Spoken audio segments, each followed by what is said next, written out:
I was about to say, I'm not even going to trust the countdown. Was the countdown correct on you guys' end? Yo, it was definitely legit on my side. Mine was stuck on 29 seconds for like 12 seconds. So I was like, I'm going to just smile, grin, and bear it and be ready for you guys when we pop up. Anyway, what's going on, guys? It is Tuesday. And, you know, on Tuesdays, we have our live panel review. We are here to discuss Ready to Love Miami, episode number 11. I'm so excited about this episode. One huge reason is because the next episode is like the last episode. We get to see exactly who's going to be choosing who, what's going to be happening, what drama is going to arise, who said what, and guess what? The reunion is right after that. I am here for it. I heard that this season was holy messy for the reunion, and I'm, as Tyrone would say, I am with the it's, okay? I am with it. Well, anyway, you guys know in the very beginning, I like to go around the room, have everyone introduce themselves. And of course, if you miss it in the beginning, you can catch it in the end too. But we're going to go ahead and start. We're already a little behind schedule. So we're going to go ahead and start with Tyrone, then Sharice, then it's J-Dub, then P.O. What's up, everybody? Tyrone Wilson from Ready to Love DC. Always a pleasure. Thanks for having me. I'll keep it quick. Let's get it tonight. Let's go.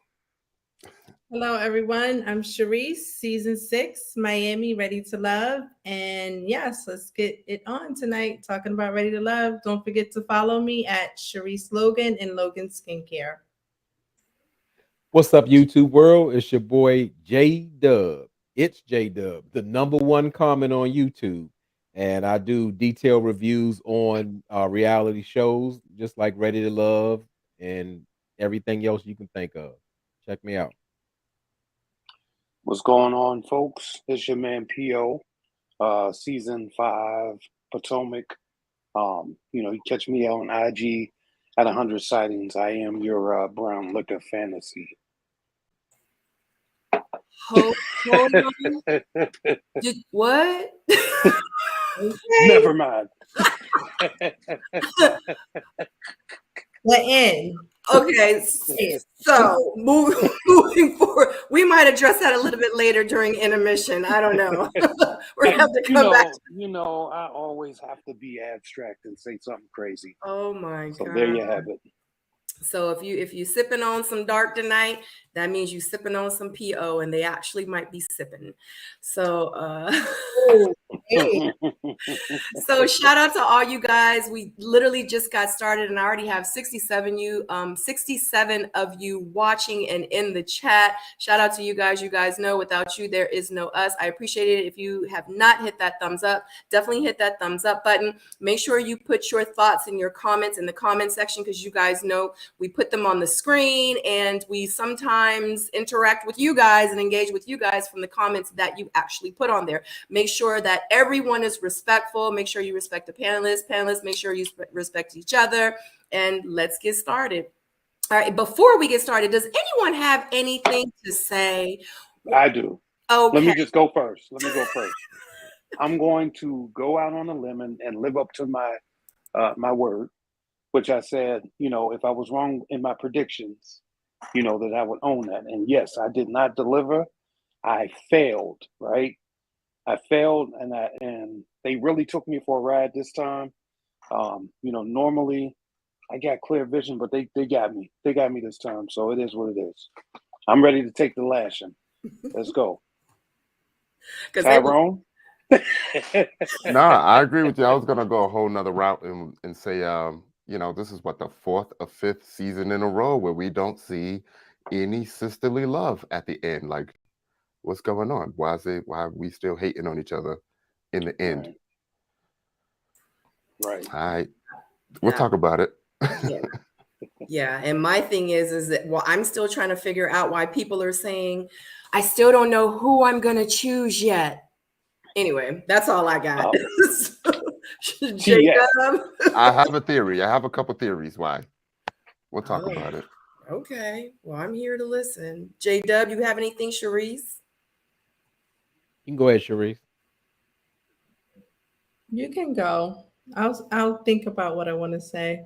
Oh, okay. Well, Stacy B isn't here because she makes references to who called out move Tony from up top, and that would be me. And I've said it from the beginning. The guy is no good, and it wasn't hard to see then, and it's definitely not hard to see now. The true colors have shown themselves. The mask is off. That's it. Cherise? I would have to say that yes, by the time you get to the getaway, you should know who you're connecting with. For sure. No. So it's interesting that they're still not, it's interesting. This whole season was interesting. That's all I'm gonna say. This whole season was interesting. Okay. All right. Let's go. Let's move on. All right. So in the beginning of the episodes, let me go ahead and put y'all know I like to put my little pictures up here. I think I'm gonna go ahead and put my picture up while I'm presenting the facts of what we are about to discuss. All right. So the picture that is up, of course, is because the episode begins with the cliffhanger from last week.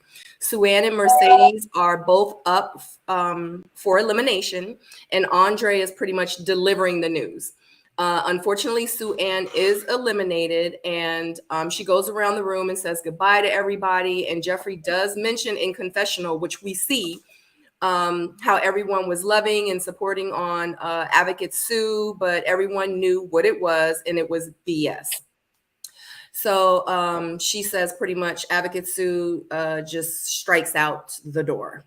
So Tommy speaks with the singles and tells them that the power does shift back into the women's hands, and one man will be eliminated at the end of the week. Da, da, da, da.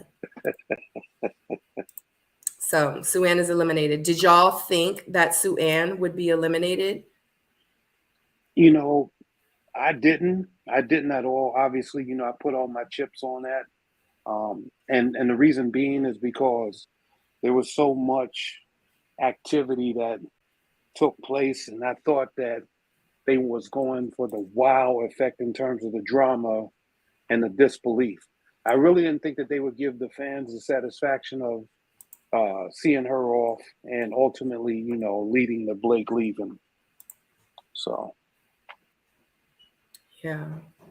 For me, I wasn't surprised at all. I thought it was overdue because Sue has aligned herself with Blake, and I knew that was a mistake from the beginning. And I thought she was like one of the underachievers on this show. I thought she was gonna be so much more. I thought the guys would be trying to get with Susu so much, but she, like I said, she locked in with Blake, but not locked in with a connection. She locked in to be his advocate, and I was so glad to see that she was gone, because once I knew Sue was gone, Blake was gonna follow. So that's what I've been waiting for this.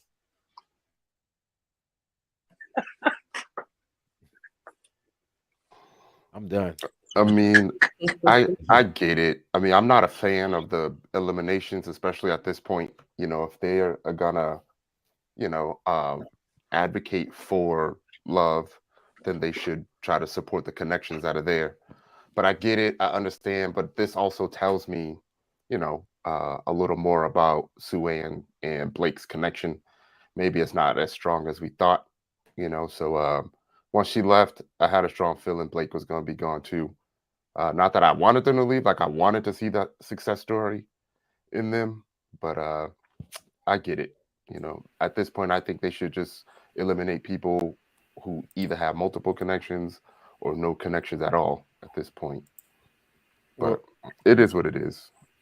Well, let me make up for being gone. So I just need to know, as Todd, you actually saw a genuine connection between Sue-Ann and Blake? I mean, there was something there. They had something longer than anyone else on the show. Yeah, they had an alliance. They had a supervisor and employee relationship. It wasn't a connection. Did you hear Blake talk about anything? I mean, other than being at the friend date where like him and Sue had a actual future together, or a connection was taking place? I didn't see any of that, but yeah. I mean, it could be kind of difficult because in Blake's defense, it wasn't really a lot of people there that met, you know, some of the things that he was looking for. Like, for the simple fact that he had 3 kids already and wasn't going to have any more, 70% of the women are already gone. So it wasn't like he had a lot to choose from, but it seemed like he gave it a shot, you know, and that's something I got to give him credit for. Yeah, and also too, I mean, you know, you have to really account for dates not being shown in terms of like Sue-Ann being closed off, or you know how like folks were saying she was closed off.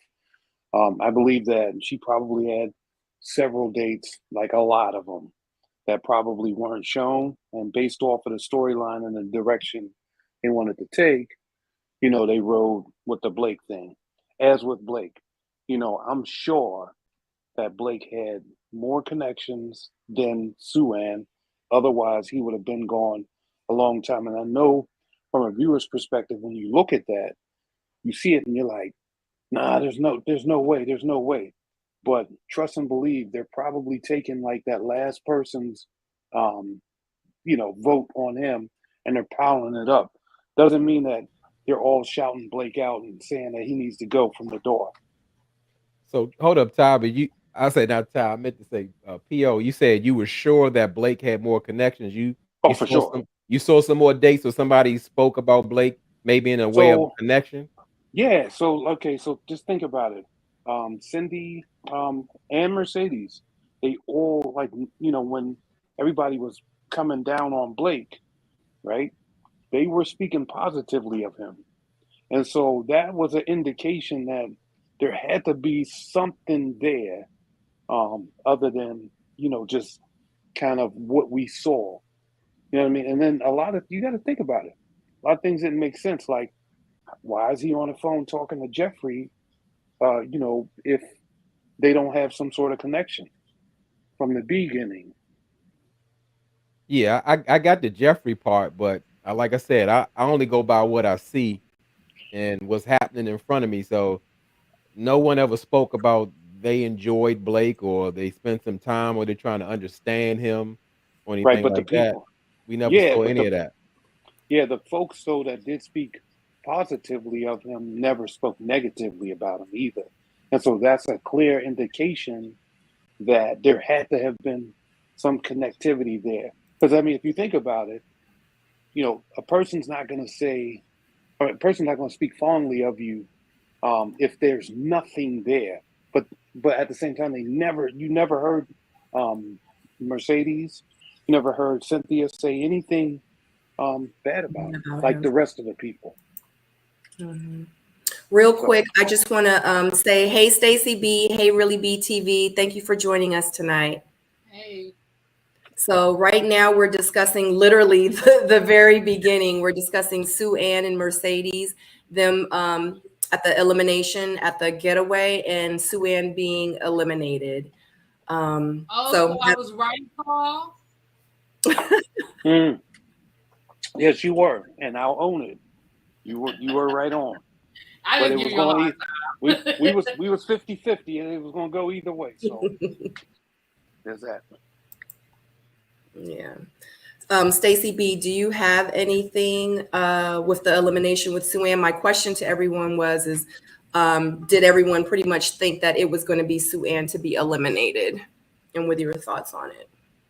I didn't think it was going to be Sue-Ann to be eliminated, but I mean, I kind of put 2 and 2 together because, like, you know, when they arrived at the retreat, like, they were kind of scarce. They weren't really shown together that much. And then the little bit that they did show of Sue-Ann, like, I really enjoyed, like, her conversation with Anthony, right? Isn't that his name? The doctor, the physician assistant. Mm-hmm. Yeah, Anthony. Everybody's starting to run together for me. But I enjoyed her conversation. I feel like that was the first time we actually got to see, like, more of her personality and, like, why other people are interested in her. So I kind of, like, had this itching sensation that it might be it for Sue-Ann based on, like, the scarceness, but then, like, how much information we got at one time. Mm-hmm. Mm-hmm. Yeah. I kind of felt like Sue-Ann was going to go too.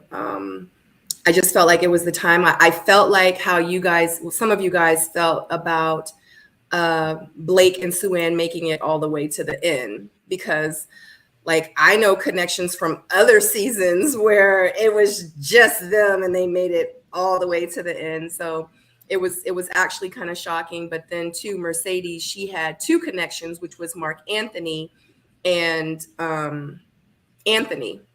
So I feel like at the end of the day, somebody kind of had to go, and they had to kind of pick, and it would have made more sense to have Sue-Ann go, which was unfortunate because I kind of wanted to see her and Blake kind of play out, you know?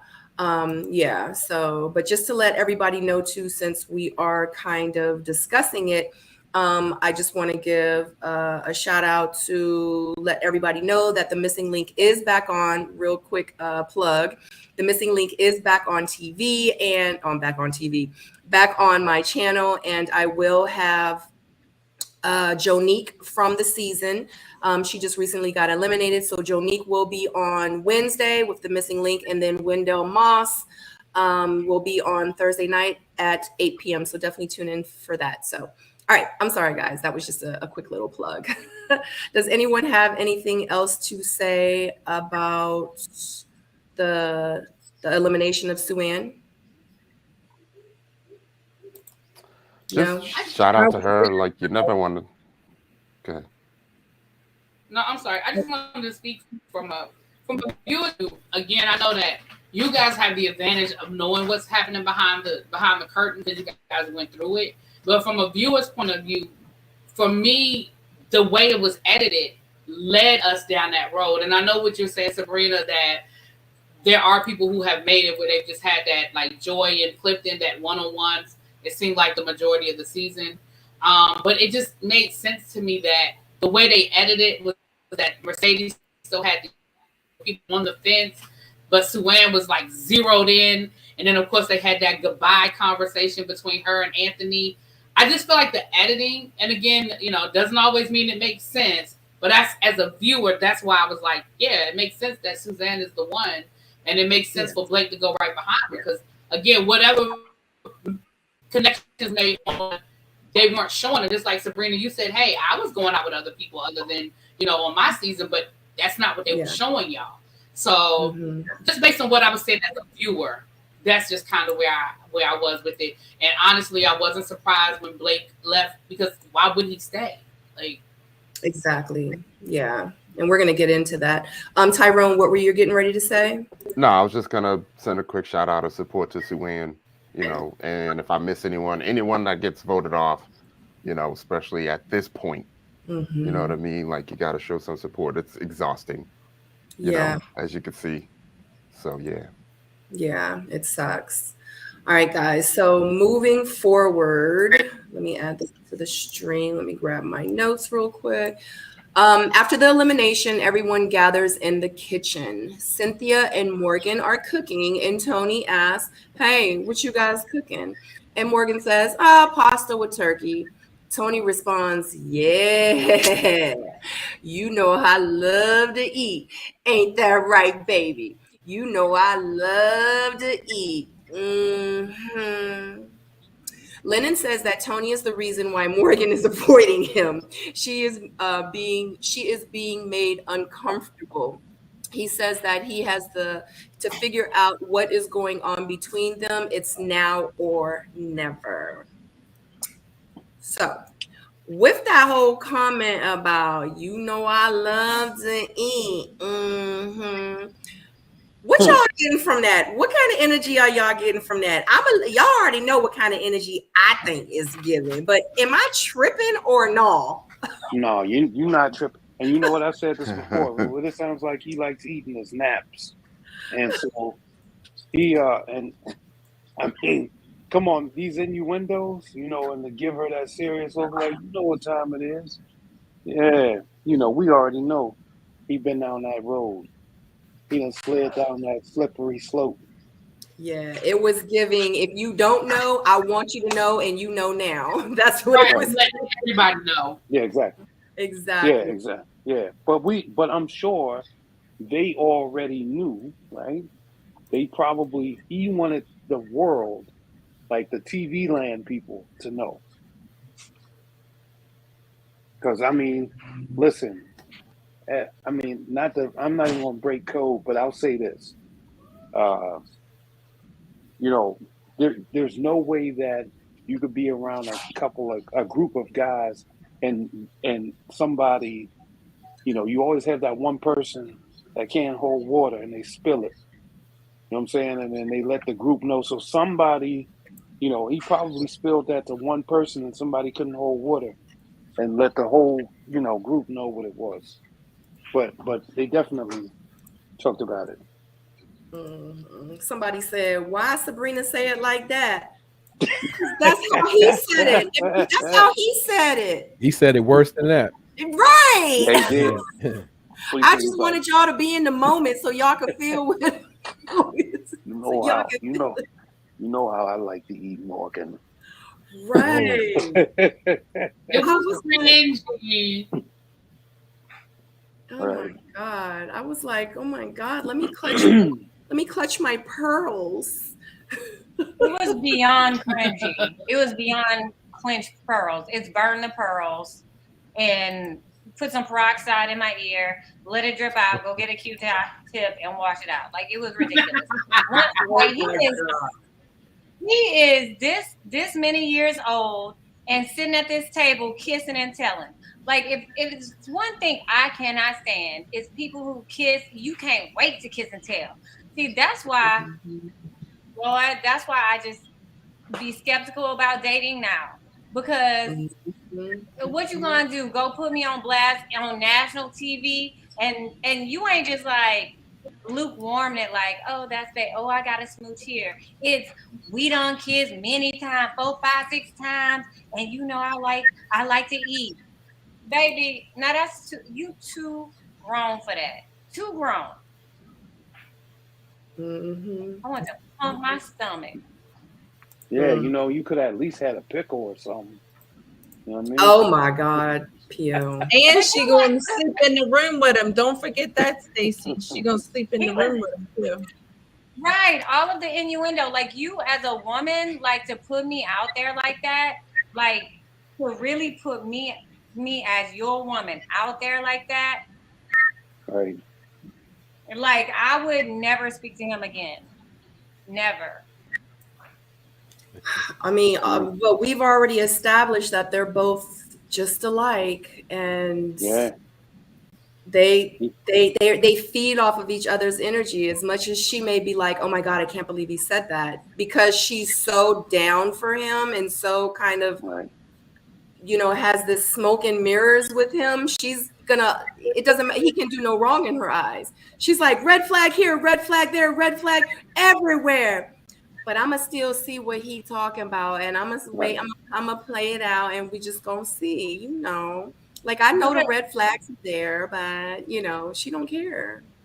And how do you even get that way without being, in an intimate situation? How do you get that gung ho over somebody? I don't even know if that's even possible. If you can get that gung ho over a person without being physically involved, that's number one. And number two, if you are that way about somebody and not been physically involved, that's a huge red flag on the other side as well. Well, we talking about a lady who retaliates with nair in the hair. So, I mean, what do we expect from Morgan? I'm not shocked. I'm not surprised. Tony and Morgan are a match made in hell. They perfect for each other. So somebody gonna go to jail. It's gonna be some restraining orders and blocked, and it's gonna be a whole bunch of stuff going on. Just give it a little bit of time. Facts. Yeah. Does anybody have any?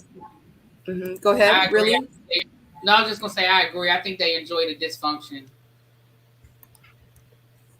Yeah.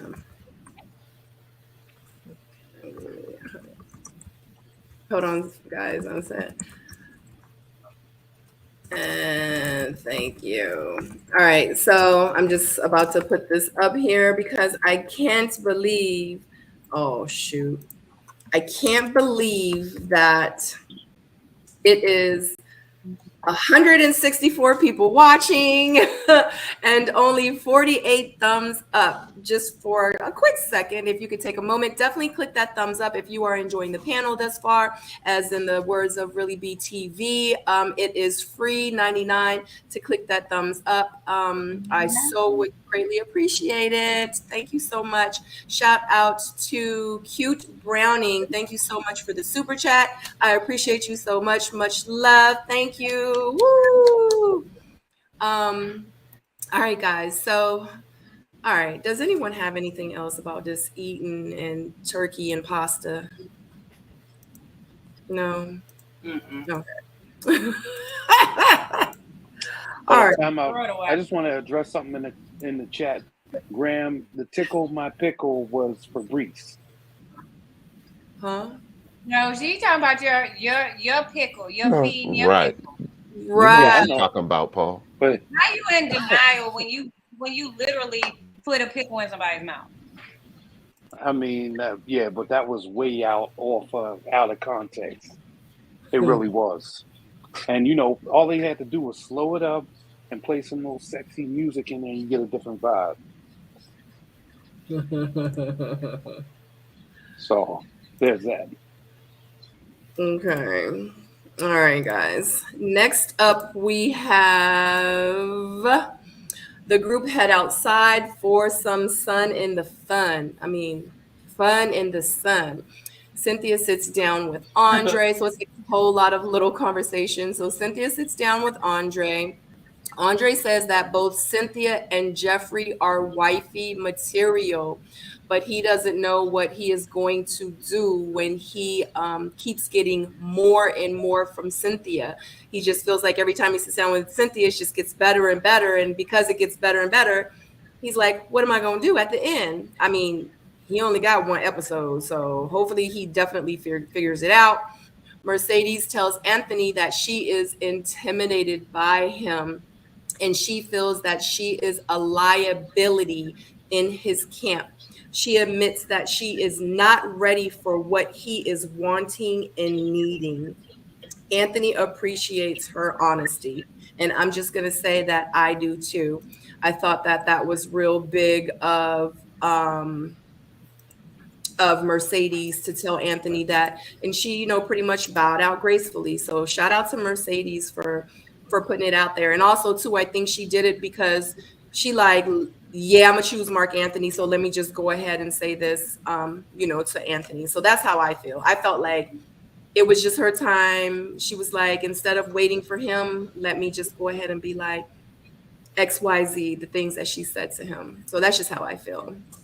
But how do you guys feel about the scene with Andre and Cynthia, about if Cynthia keeps giving me more and more, I don't know what I'm going to do, and about Mercedes pretty much letting Anthony down? But y'all remember later on, Anthony tells Cynthia, yeah, he was like, I had to pretty much let my connections know. I was like, what? But anyway. Yeah.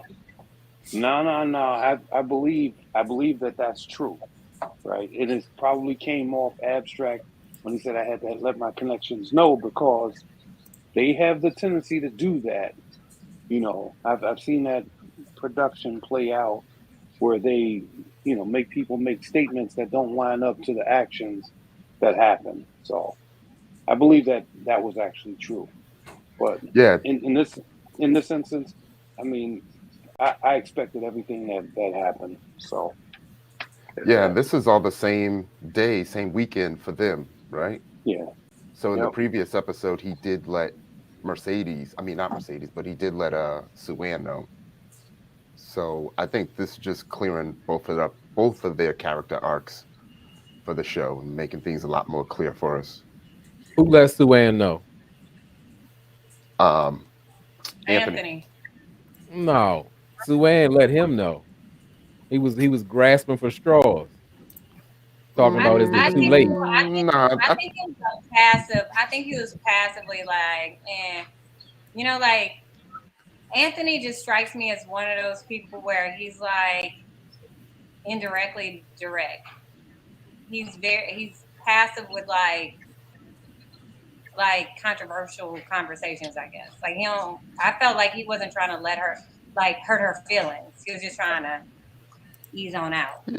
Yeah, I think we were saying that they both knew what it was, and they were just both kind of acting, acting like they're both taking the L, for each other for the sake of the show, and so they can move on, right? So I think we was handing out awards last week for best actor to both of them.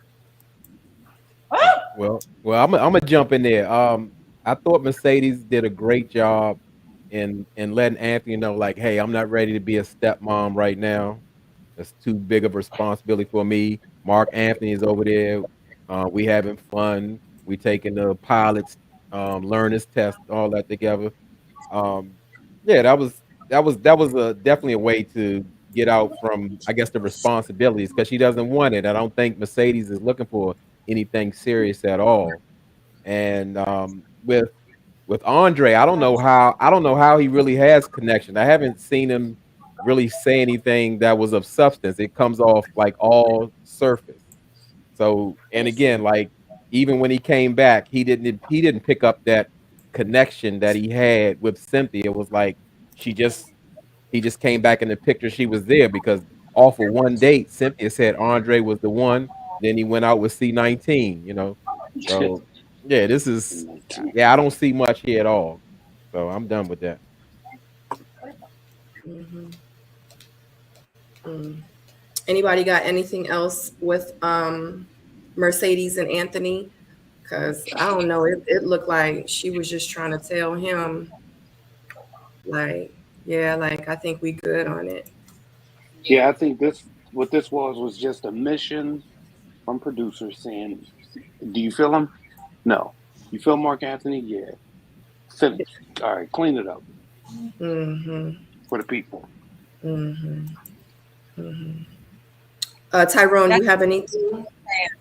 Oh, sorry. Nah, I mean, you put all the points out there. It was a mature conversation.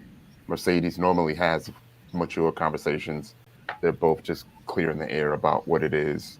Now they could both move on, and it'll make sense. Mm-hmm. Stacey B. Oh, I'm in agreement with PO. Like, and I think that this was like I think like on this episode, production was like, all right, enough of this. We need to see who's with who, and like, let's make it happen because we only got 2 more episodes to go. Like, gotta go. Get this ball rolling. Yeah. Really, B? No, I agree. I think it was an honest conversation.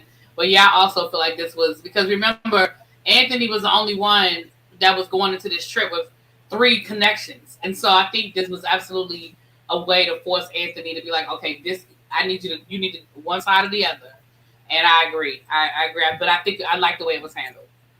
Mm-hmm. Mm-hmm. Yeah. Sharice, do you have anything? Or did you already go? I'm sorry. I agree with them. Nothing more. Yeah. Okay. Does anybody have anything to say about Andre and Cynthia, about how he was like, if Cynthia keeps on, I don't know what I'm gonna be. I don't know what I'm gonna do. Yeah, for the sake of more drama, they need to give them more airtime together. For real. And don't be jumping in the middle of it. I want to see what happened. That's the same thing I was thinking about. I'm like, okay, if he's gonna do this, he's actually signing his own death warrant in terms of the show, because you mess around and not have nobody to end up with. We know that you're gonna be over there with Jeffrey. Stop entertaining this girl. Yeah. Right? Stop it. Yeah. I'm kind of over it too. Like, it's just kind of making me feel like y'all are not being authentic. Like, y'all are trying to draw your storyline out at this point. Like, literally, it's the episode before the last episode. Like, if you still don't know, it's like, oh, now you messing with me. You messing with my emotions and you think I'm stupid. Like, stop. So it's definitely making me feel a type of way. But I honestly think the story is being told later on in the episode when they're sitting on the couch playing, when they had the little pajama party. Everybody was coupled up. It's clear who's with who. Except for Lyndon. But remember, boy was asleep in the room, and Lyndon got a chance to kind of have a moment. But baby, it's not going to happen. Right, you would think, but Mark Anthony said he's still confused. Jeffrey says she's still confused. Like half the cast still confused. Jeffrey and Andre are not confused because, like, when I was watching the scene with Cynthia and Andre, I was like, dude, how you gonna sit in her face acting like you like her so much and you still got old girl lipstick on your lips? Like, don't play with us like we're dumb. Don't play with her like she's dumb. That's crazy to me. Y'all are too, like, they're too physically invested in each other at this point. They have put too much out on camera to go in any other direction. Thanks. And shout out to Robin Mathis for dropping the Pittsburgh line. Love it. What? Oh, Robin Mathis, Pittsburgh in the house. Shout out to Robin. Hey, Robin. Welcome, Robin. Thank you for joining us. Yeah, it is a lot of confused people. I just feel like, too, they just want their, like, it's giving, I want my storyline drawn out, you know, like I want more airtime. I want the storyline, period. Yeah, because I'm tired of talking about them. Like, I'm tired of, like, I want to talk about, I'm so glad that Jeffrey and Andre, I wonder if they're going to choose. Like, I want to be talking about that stuff right now. You know what I mean? Like, I wonder how the parents think.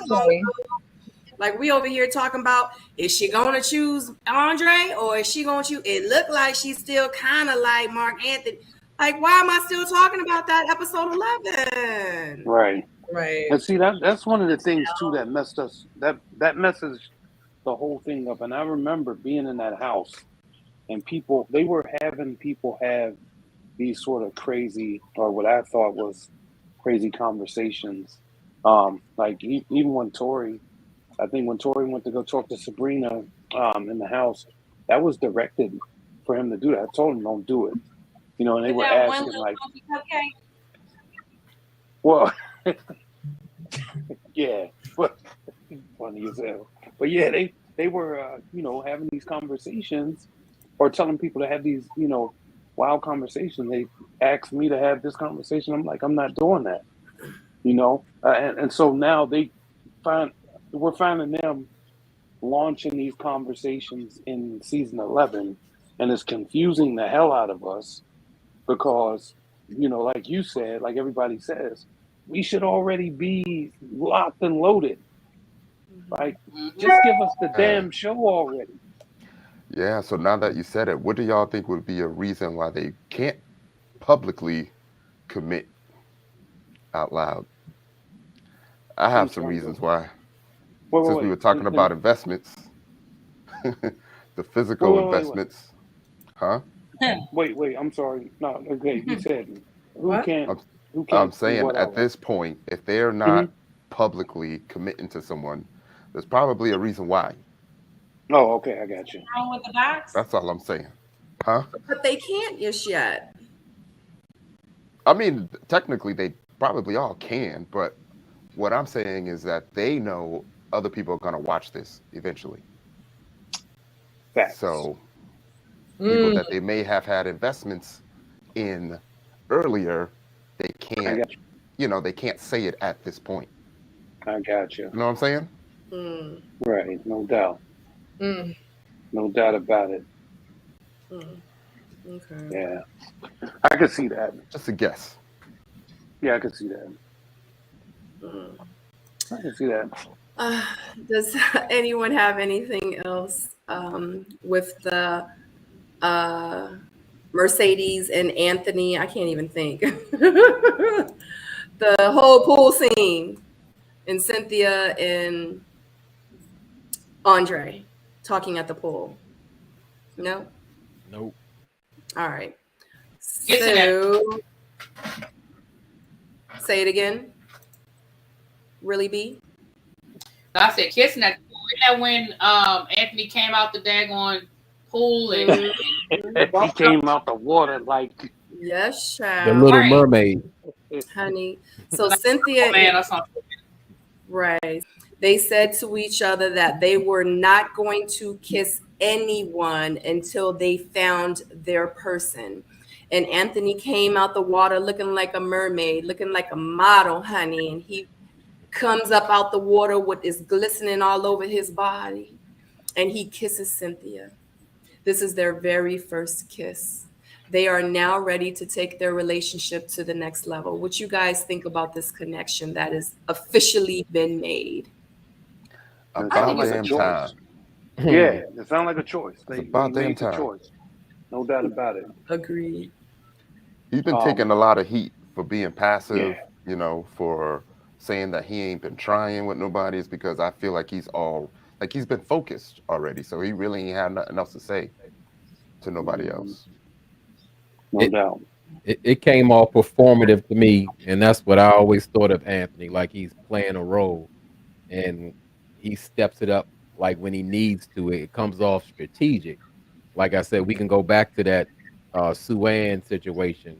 You know, I know y'all say y'all saw it differently. I just saw it as him trying to grasp at straws, and that kiss. I mean, some people thought it was passionate. I saw him kissing her teeth. And I didn't see it. Like I said, I didn't see anything. I know I saw him kissing her teeth. I mean, she might extend her lip for a second, but I mean, I don't know. It seems like expectations are so low and so underwhelming. People just like go for anything. It's like, oh, I just see the love. They're so connected. They belong together, and they're doing something here. It's just it's disappointing. So I'm gonna let somebody else have it. I'm disappointed. I mean, she man, did say he you kind of killing me. forced it, right? I mean, I don't know what we really expect. He said, "I'm gonna beat your ass." Just Sure did. Yeah. She sure did. Because I don't think she was expecting it though. And she didn't you know want what? it. Well, Yeah, I don't you think know she what? was ready. I feel like if they made that pact, right, and then she participated, because she could have gave him the cheek, like, oh no, hold on, we still out here, like we still undecided, but she fed into it. So she, you know, whether or not she didn't expect it, when they locked lips, she agreed, and ultimately, you know, they've been, you know, they solidified their connection. So I feel like for him, it was do or die, right? Like you in Yep. this moment, you have this situation, you know, if you know you're not feeling nobody, Sue-Ann is gone, right? And then Mercedes already, you know, Broke up with him. right. So what you gonna do? I mean, it's now or never. Yeah, like at this point, he had no choice. Right. He had to lock it in and Yeah, solidified it. no doubt. So yeah, she ain't kiss him; he kiss her. But she kissed back though, you know, so you know, she Well, the agreed. way she said I'm gonna beat your ass made me think they probably kissed before, and they agreed not to do it on camera. On camera, And, exactly. and they were just caught up in the moment because it didn't look. It just looked unexpected. Like, now you know what we done said about. I mean, because they're both professional people. She has kids, so I can understand why she wouldn't want to be all on TV kissing people in the mouth. So, I mean, I can understand that. Feeling you, kiss me right now, here and now. But if it's not a real connection, you better not kiss me. Right. I mean, she could have hit him with the whopper chopper, you know, did all of this.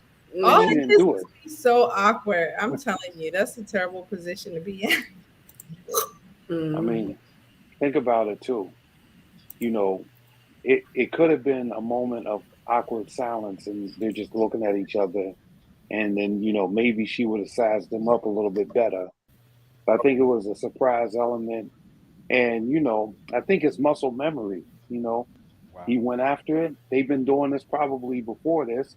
So it was like muscle memory. And then it was like, oh shit, you caught me. I got caught. You know? Mm-hmm.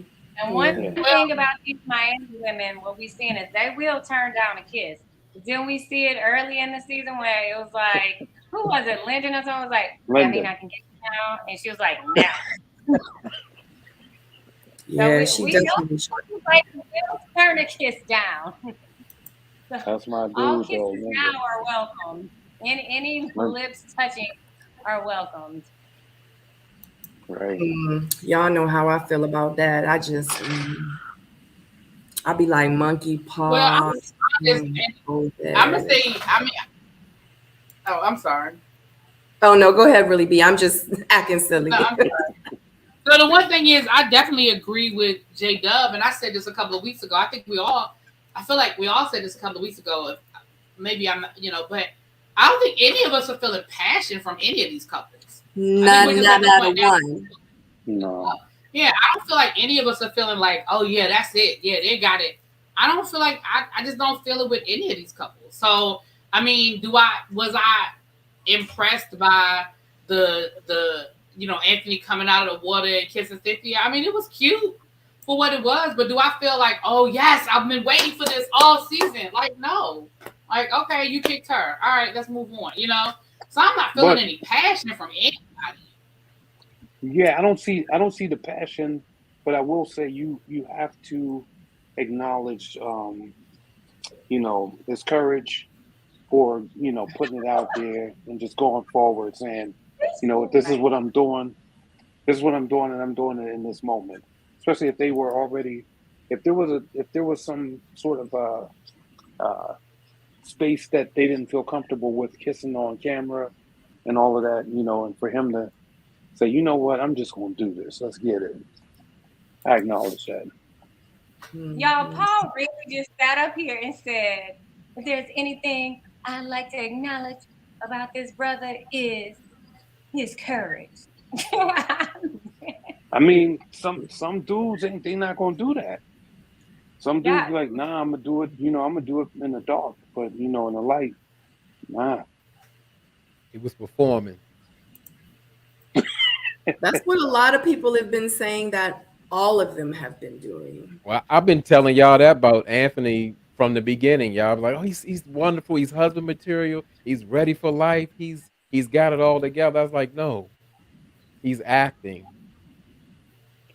He's playing a role. I still like him. I like Anthony. I just don't think that his forever person is here. But I do like Anthony. I mean, so I think if I was in the shoes of Anthony, and you have somebody like Cynthia that has it together, right? I would definitely, try to form or shape that into something, because she seems like a pretty, good person. I mean, she's well-rounded. I didn't really see a whole lot of red flags. I mean, other than when she first came in, I couldn't figure that out. But outside of that, I feel like, they got a good shot. I mean, go for it. I feel like it was probably his first moment of relief, in weeks, of taping and having to date everyone. And now he's got his focus now, and he just went for it. It's hard to show that passion to everybody,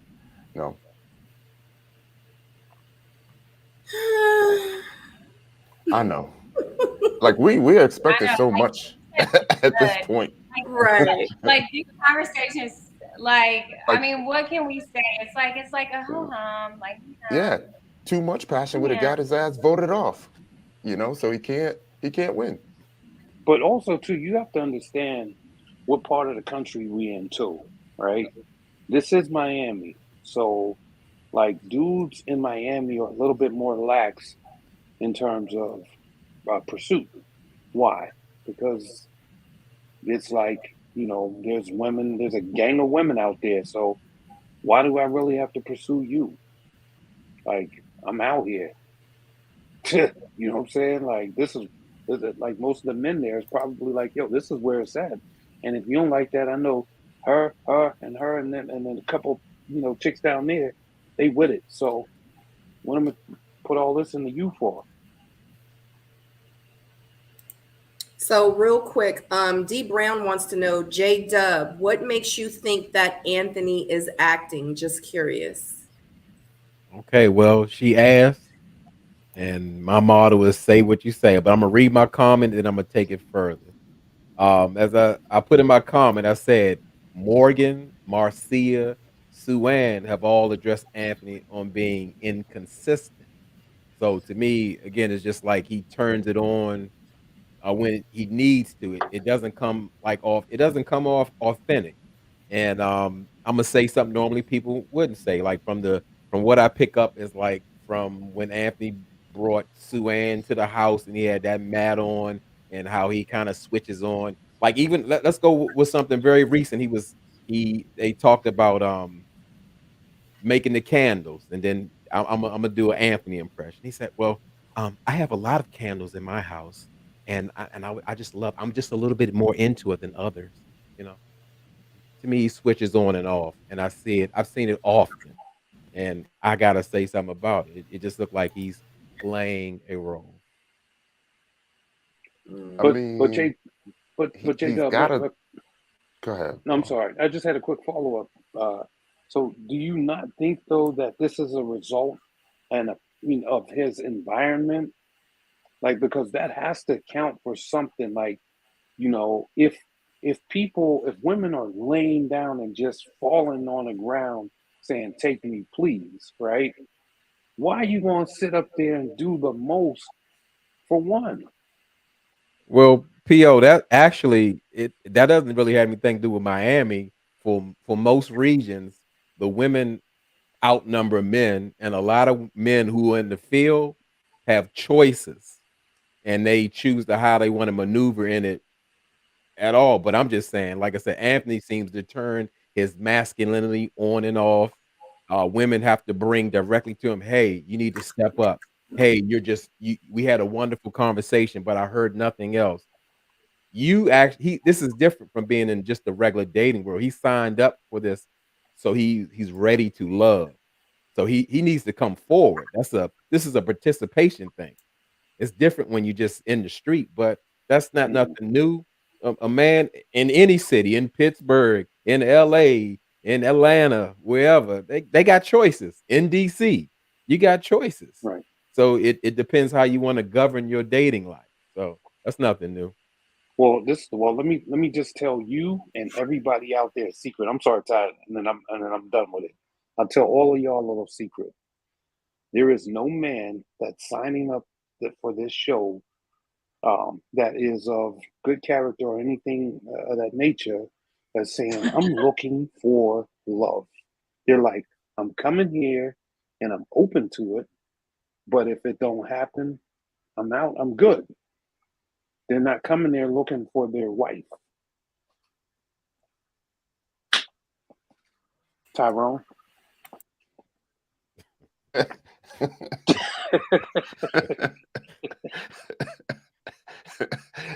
You're right. I got a little sidetrack with your comment. Oh man, I'm gonna come back. I'm gonna come back. I'm gonna come back on that one. Okay.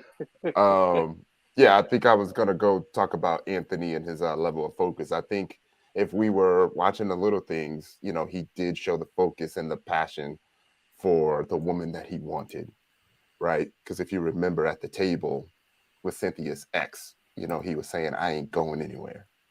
You know what I mean? But he has to play a little bit, coy so he could still get the votes to stay on. So it's almost like he's doing just enough. And for us, it comes off as passive.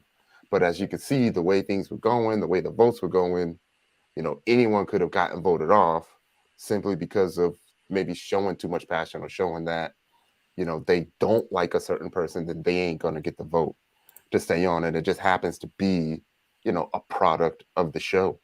You got to fake it just enough to make it this far. And that, to me, that's what he's been doing. But I feel like he's had this connection in the background. I saw that it was stronger than what we may be seeing right now. But I feel like we just want so much from these people and from the show that when they don't give us what we want, our only response is to be pessimistic about them. When I don't think we have to be. Well, let me jump on that one. I don't think everyone has to be so optimistic and everybody gets a a first place prize about everything they do and say. It's like, well, he tried. He kissed her teeth. He gave her a rose. It's like we're just giving everybody credit. Everybody's a winner. Everybody's doing the right thing. At least they tried. We're going to give them the Courage Award, the Most Likely Improve Award. I mean, eh, can we just call a thing a thing? Can we, please? And, I don't understand. Are we missing something? And I mean, I'm just gonna go on a rant now. I like what Really B said, and when she was speaking of her view as a viewer. Like, granted, y'all have specialized experience on being on the show, but in real life, we're all viewers, unless you have the production credits and papers in your hand right now. We're all viewers, and we should be going on what we see, not all this. Maybe production did this, and maybe they said this, and how Eddie in the back with the boom camera cuts in. No, let's talk about what we talking about, what we see. We could go Well, on theories all night long. and I understand that, J-Dub, but also you have a qualified panel here so that we can break down these moments of inconsistency as well, right? So and so that's why the duality is great, having you here from the outside, but knowing how it goes from the inside, we can at least help the folks that are viewing this panel make it make sense, because otherwise you would think that everybody is just who they are, and it just it looks like a nightmare, to be honest. Like, and if I was sitting in your shoes and I looked at Blake, I would be just as confused as you. Actually, me and you would be on the same team, calling him out and going in on him. But being as though I know how that can be, like, it's just realistically, the person has nothing to do with it per se. It's all about the writers and the producers that select the character that they want to cast for that particular storyline, and then they feed that by way of confessional, and then they actually steer you by the types of questions that they ask so that you fall into that slot. So I get it, though, from your perspective. Absolutely. You want to call it television is television. I call it tell-lie vision, telling lies to your vision. But So there's that. I'm sorry, I don't agree with that. Well, I just want y'all to know Paul is coming from a bitter place. He doesn't speak for all of us. I am not bitter at all. I agree with you, J-Dot. I mean, listen. I do want people to understand that reality TV is not rehearsed. They don't give you lines. It is what you say. It's what they choose to do with what you say. That is not true. And I can tell you for sure. But if they do give you lines, for sure you don't have to say it. If they you don't have to. But if somebody else says that if you're line, a real actress, if you're doing a movie or a sitcom or something, you're getting lines, you're reading your lines, you're rehearsing. Reality TV is we're filming what's really going down. Okay. And if they do give you those people that they do have to give you a line, is to provoke energy, is to be provocative, is so we're not just staring at a screen of people breathing.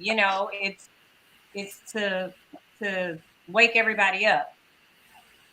Okay. So okay. For the record, I for one have never read a line. So I'm not sure. Was that your experience, Pio? You were reading over there? Hold on. But Pio, you do notice that they ever do tell you to say something, you don't have to say it, because you've said that before. You said that. Okay, I just want to ask everybody on this call: have you ever seen this? Have you ever seen that happen? Listen, I'm under contract. I don't know what you're talking about. Exactly. Okay, exactly. So you can't tell me that you didn't see no line, because I've seen them all day, every day. And then when you don't do this, then they looking at you and they like, hold on, time out. And then you have a little quarterback huddle. And then they say, there's nothing wrong with that, because that's a line, though. That's not necessarily a line. Like, if you need to rap, if That's It is- called production, producing a show. But hold on. So you gotta just wrap said up. though that they're not Somebody doing that. tell that, you know, Sabrina, I do what you want to say. Time to move on. Time to go. Like, I know that they give us because what happens is because I actually asked them I asked them one time, I was like, why do y'all do that? They're like, because I would look and I would be like, because I never needed it. Like, I just never needed it. And then I asked them one time, I was like, why do y'all do that? They're like, because honestly, sometimes people don't know what to say.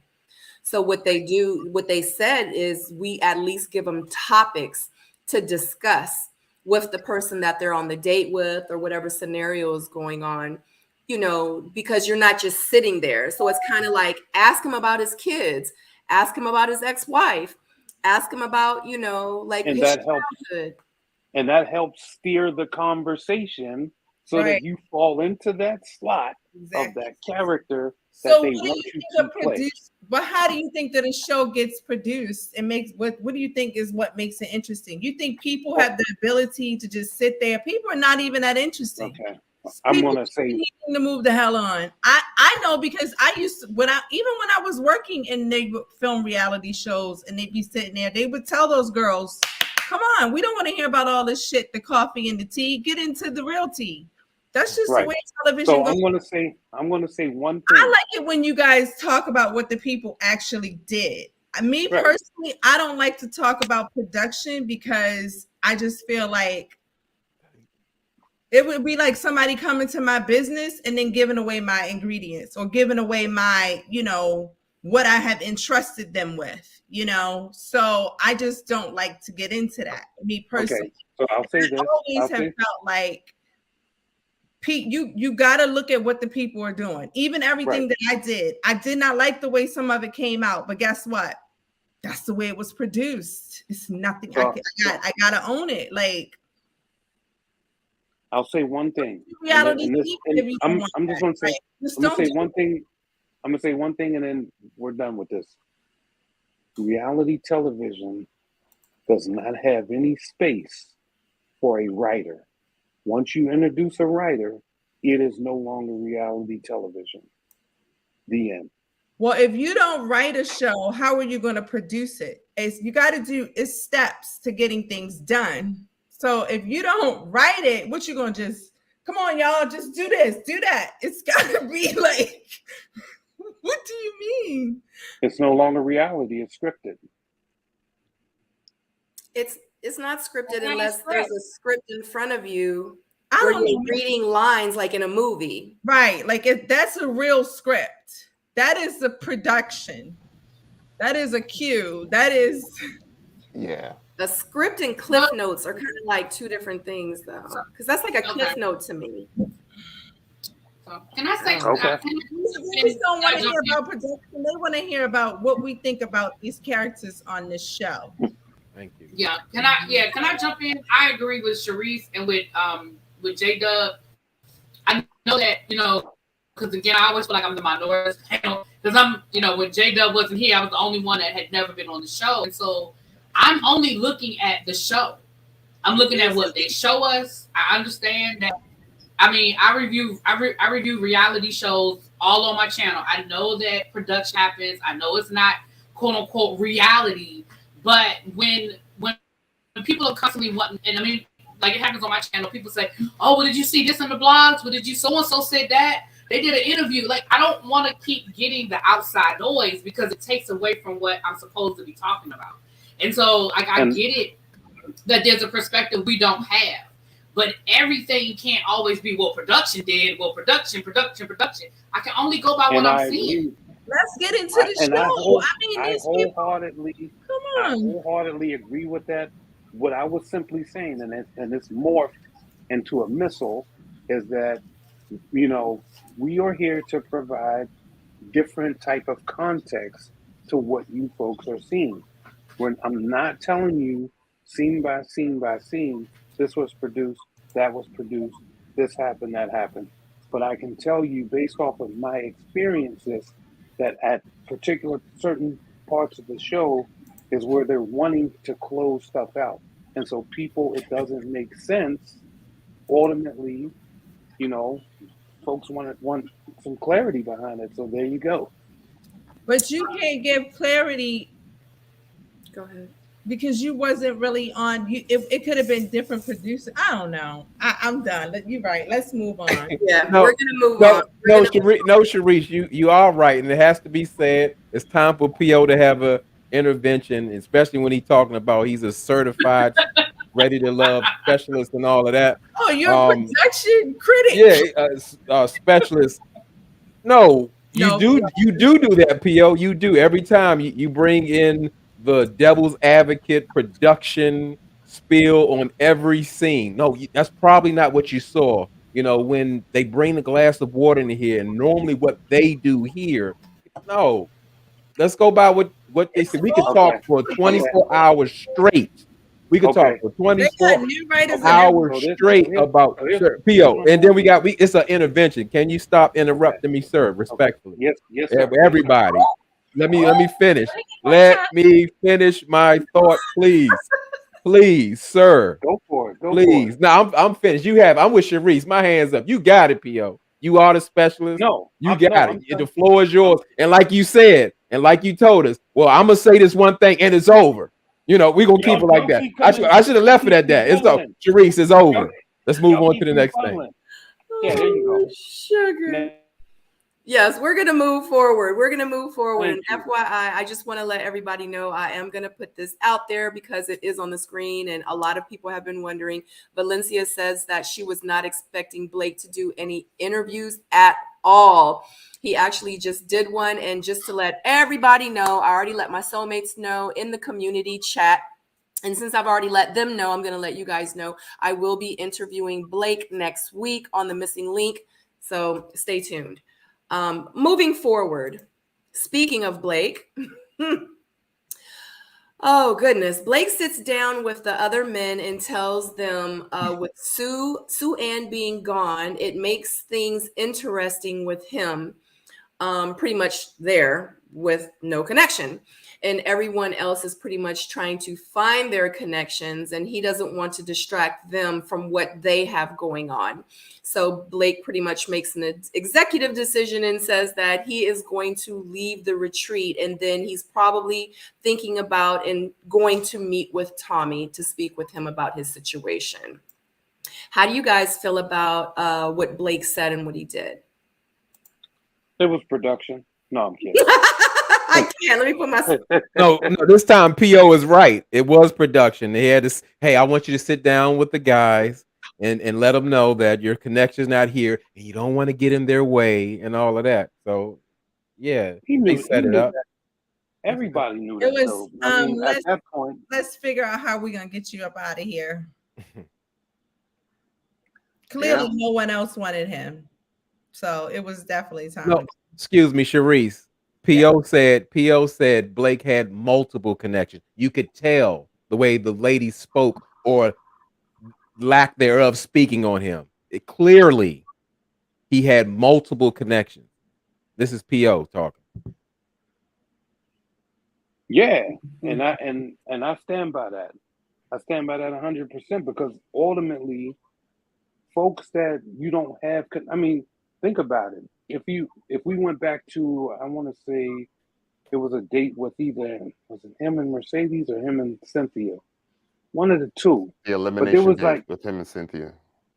yeah, there was something that was said there that, and I don't know what it is off top. She that said, was a "I while wore ago. this dress for you." Yeah, that type of stuff. Yeah. So when they say those types of things, you know that there was something going on. Like, I don't think that he was just sitting there like a lone wolf in the corner by himself prowling on Sue Ann. I mean, you can't last on the show that long. You can't make it to episode 11 by just having one person there. It's just not possible. Look at DeMario and all the other people. Blue. PO production only saying you can't last to the 8th episode. No. With no merit? Wait, say that again? You can. What? people have done it. If you just lay in the I'm, background, I'm saying you he kind of can. No, himself. no, this is what I'm saying. I'm talking about like you can't be on make it to episode 11. Just think about all of the guys that went before him, right? That had connections that we saw, and they left before him. Why is that? I think they were Because just slightly worse. We said it before, right? They were just slightly worse than Blake. and That's and all. and we know if someone is if for the most part, if you and someone else are each other's number one, y'all, you know. Mm-hmm. I mean, we got to be real. He on the bottom every week for a reason. You know, it's just somebody slightly Nobody's worse. feeling him. Yeah. Who else? Who else was Blake? No one. Well, from what we saw, yes, it was no one. But, you know, it didn't make sense for him to still be there after she got eliminated, in my opinion. And he was at the bottom, what, like, let's say Left. 7 out of 8 times? But okay. No, I think it was 9 times. Right. Okay. A world record. In real life. In Ready to Love history, it was the most times ever on the bottom. How many Yeah. times? I'm sorry, that was wow. 9 times. Oh yeah, that was more than me. I was there like 4, 3. When I made it to Yeah. the end, when in Rome, when I made it to the end, I never dragged anybody. Everybody was free to go. Actually, I wanted to leave. And so, I didn't Production, drag anybody. What's that? production made you stay. Pretty much. I mean, I self-eliminated in the middle of a date with the Kia. Got up, took the mic off, got in my car, and I got a call from the showrunner. And it was like, nah, we can't do it like this. Yeah. In Paul's defense, half the cast would have almost been gone because I know a lot of your folks wanted to self-eliminate, and then they wouldn't have had a show if everybody was gone. Right. Mm-hmm. So I was never on the yeah, it was a bottom. season. I was just eliminated via coup. Mm-hmm. Mm. But I think Blake did the right thing. Yeah, A lot of people's getting on him, for the way he went out. I don't see any other way to go out. You know what I mean? They didn't really have to have that date with him and Tommy and have it be like a full scene and everything. He could have just said the same thing that it did for Andre, basically saying Blake took himself out of the process. I don't think anybody would have said a word about it, but there's literally nothing else for him to do at that point, Well, per other people, though, they would have rather have saw him on the elimination block and get his head chopped off, basically. But I'd be like, why waste people's time? Why waste Yeah, their exactly. time? Why waste a spot, You know what I will say about Blake, because I had the privilege of meeting him recently, and I probably rubbed him wrong, but I'll tell you, I didn't realize he was from New York or something. So I think, how like early on people was like, the Tony's vibe rubs them wrong, like it's a New York guy, like how they carry themselves or how they speak. I think that Blake's accent probably isn't as heavy as Tony's. So I think that's a lot of like the inaccurate, like bad guy perception of him. I thought he was a gentleman and he was really nice and intelligent when I met him. He was handsome and everything. So I can understand why. Like people may have been interested in him. We might not have seen those connections, but I can see where he smelled like $1 million, honey. Blake had it all together. He was a gentleman. He was very courteous, So I'll tell y'all that I think that all of the soulmates should tune in to your interview with him, and I'm sure they will get a different perception of him. I think you'll be able to deliver that, Sabrina, because like once you can actually talk with him and stuff, you can understand, like where the miscommunication is. Like I said, I think I didn't realize, like it all made sense when I realized he's from New York. You know what I mean? I was like, oh, okay, well I was misreading you then. Mm-hmm. Well, I know I can honestly say that at this point, I think that we can all say that I'm a great judge of character. Okay. We're just going to put it out there. Just go ahead and give me my props. I'll wait. Okay, never mind. We have 232 people. You're right. Huh? You got it. You're right, girl. You are a great judge of character. I was getting ready to say because people wasn't feeling Blake in the beginning, and I was like, y'all, I don't know. I was like, because there's something about him, and I didn't even mean it. I wasn't saying it in a bad way. I was like, I like him. I just feel like he's just misunderstood. Why ain't nobody like Blake in the beginning? Everybody was talking crap about Blake. Now everybody want to jump on the Blake boat. You know what I'm saying? So, but it is what it is. I'm glad that everybody's able to see, exactly who he is. I'm not saying he's perfect because no one's perfect. You know what I mean? And for the record, I liked P.O. from the beginning as well. Oh, that's what's up. Appreciate that. Hold on. Hold up. Because you can't. You just can't make. Yeah, you can't make statements. Exactly. You can't make statements like that. I gotta give it to you. That's what I'm talking about. I mean, I said it. I didn't start feeling Blake until the boat scene with Jeffrey. I think that's when I started turning the corner on him. Mm-hmm. Mm-hmm.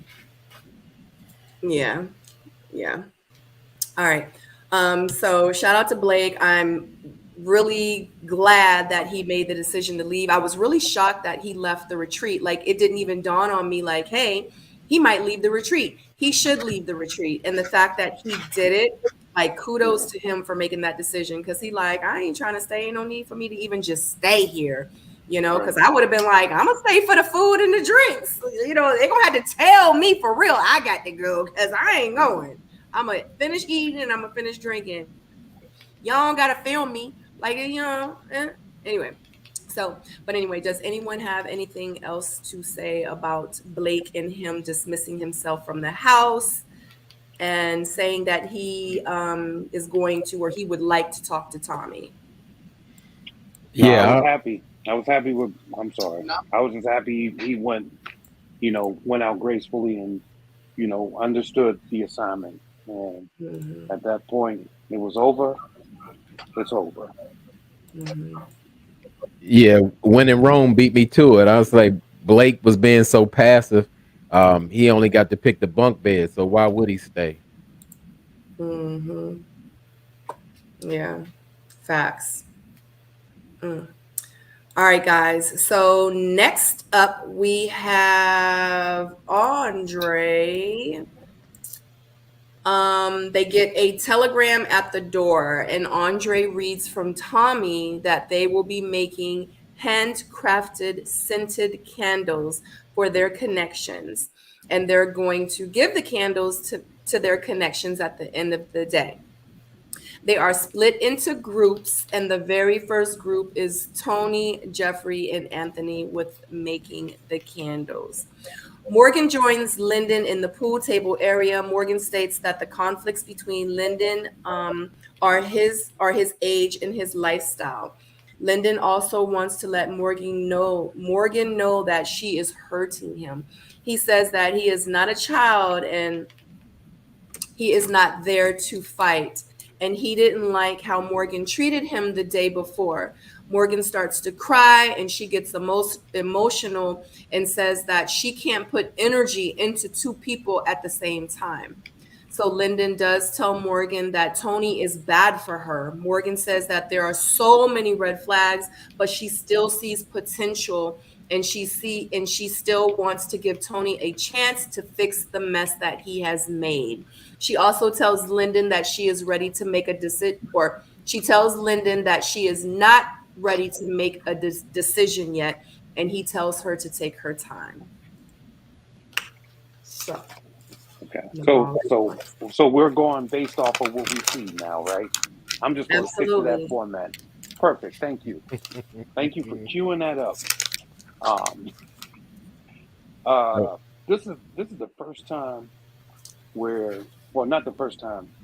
This is actually the first time where we all got a chance to see Lyndon's passion, and we got to see a good brother there. Like, I know I've in the past said that Lyndon was, just trying to figure it out and, see what's good. But at the same time, when a man comes to a person, and us men, we're not really known to be emotional up front. So when we open up and say, "Hey, you're hurting," right? It takes a lot for a man to say that to a woman. And so when he had the emotional awareness to go there, you got to see, the good part in him, the person that was very uh, open, not closed off. You know what I mean? He put himself out there, and he told her exactly, what it was that, he was trying to do, pretty much.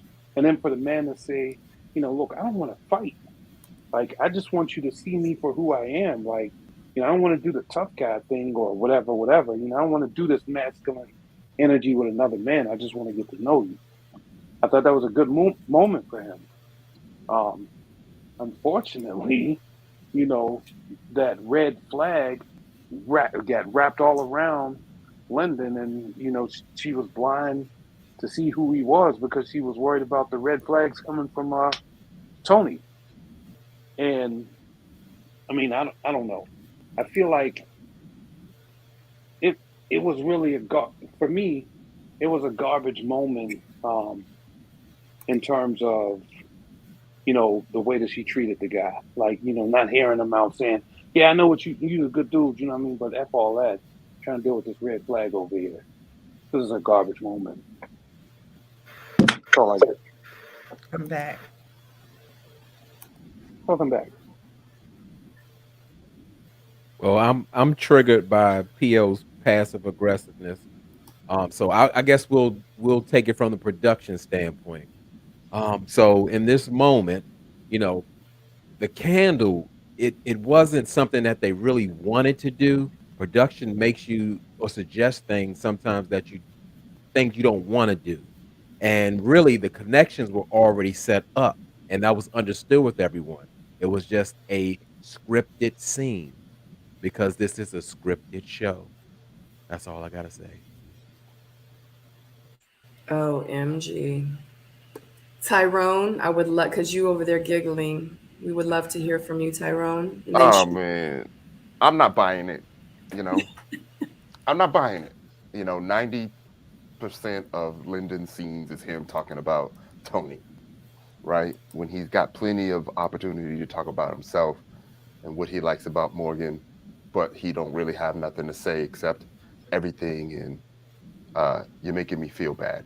Um, especially considering what he already knows and feels about Morgan, I think it's highly manipulative. I think he pretty much started it all, the whole competition thing. He even admitted it was a competition. He even went through with the competition. And then in the end, to finally say it was about Morgan's feelings when, it didn't seem like he was trying to protect Morgan's feelings. It only seemed like he was trying to win. I'm not buying it. I'm just not buying it. I gotta agree with Ty on this for real. Because even I know I missed last week. To me, this is my opinion. Lyndon lit that fire at that table. He didn't have to do that. He was being extra petty and trying to act all innocent and say, "Well, what do you think about it?" When he actually has information that he could bring out at any time that would flip the whole table over. But yeah, Lyndon's playing that innocent thing, and if he was really trying to win Morgan's heart and be ready to love, every conversation wouldn't be about her two flames. That's what he made a candle about, or talking about Tony. So much so Morgan has to tell him, look, I'm talking about you and me. You know, he's not ready. He doesn't want to take those steps. He doesn't want to wife her, please. He's not ready for any of that. Lyndon works part-time, so he's not ready for a wife. So let's keep going. I don't know. I think Lyndon. Well, okay. Let me, because I missed one of my thoughts. So it was funny when I heard Morgan say she can't entertain or be with two guys, but this is a process of 10 people, right? That you have to get to know. So is it the fact that, well, me and Tony already been there. We already did everything we need to do. Now I just need to, you know, give him a chance because, you got to think, whenever a woman is intimate with a man more than once, or I'm sorry, at least 3 times, 3 times is like difficult to pry themselves off of the guy and get out of that, especially if the guy is, sending them false pleasantries. So I'm just going to go out on a limb and say, based off of her actions and the way that she's acting, it seems like her actions is coming from a woman who has been intimate with that particular partner, right? Otherwise, there would be no stake in the game. Why would you be giving somebody with red flags, the size of Earth, a chance? If he wasn't there, and you got him talking about how he likes to eat, and these innuendos, we know what it is, and that's the reason why Lyndon is disadvantaged. Is not that it's lack thereof trying to connect or putting Tony out there or whatever. I think that Tony closed the deal before Lyndon, and Lyndon, it was just a part of the show's attrition. So there's that. I don't understand what Paul's saying right now. Like, what really, do you like, mean? Once Lyndon broke code, all the rules just kind of went out the window. Yeah, him. He broke. Listen, You know what I mean? I beat him up for that. Like, Lyndon, you can't break code. I get that, but it does. Him breaking a code, it's, no woman is supposed to recognize it. That's recognized by the fellas, not by women. Right, but it was the reasoning behind it all. That's how you knew it was all personal. With Tony, it had nothing no to do doubt, with Morgan. No doubt. So for him to start coming with the emotions, talking about he's hurt and everything, I think that's just really manipulative when he knew that he wasn't the guy for her weeks ago, So, so it's because Tony said he was going to lose and he couldn't handle it.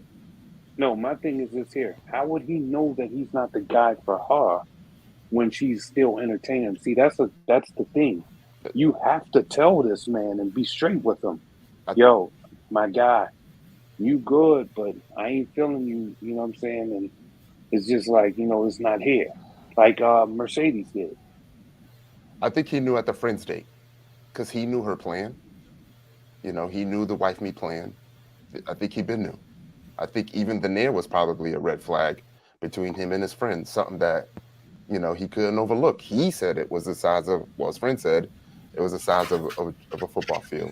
So, well, we'll break this down when we talk about the elimination.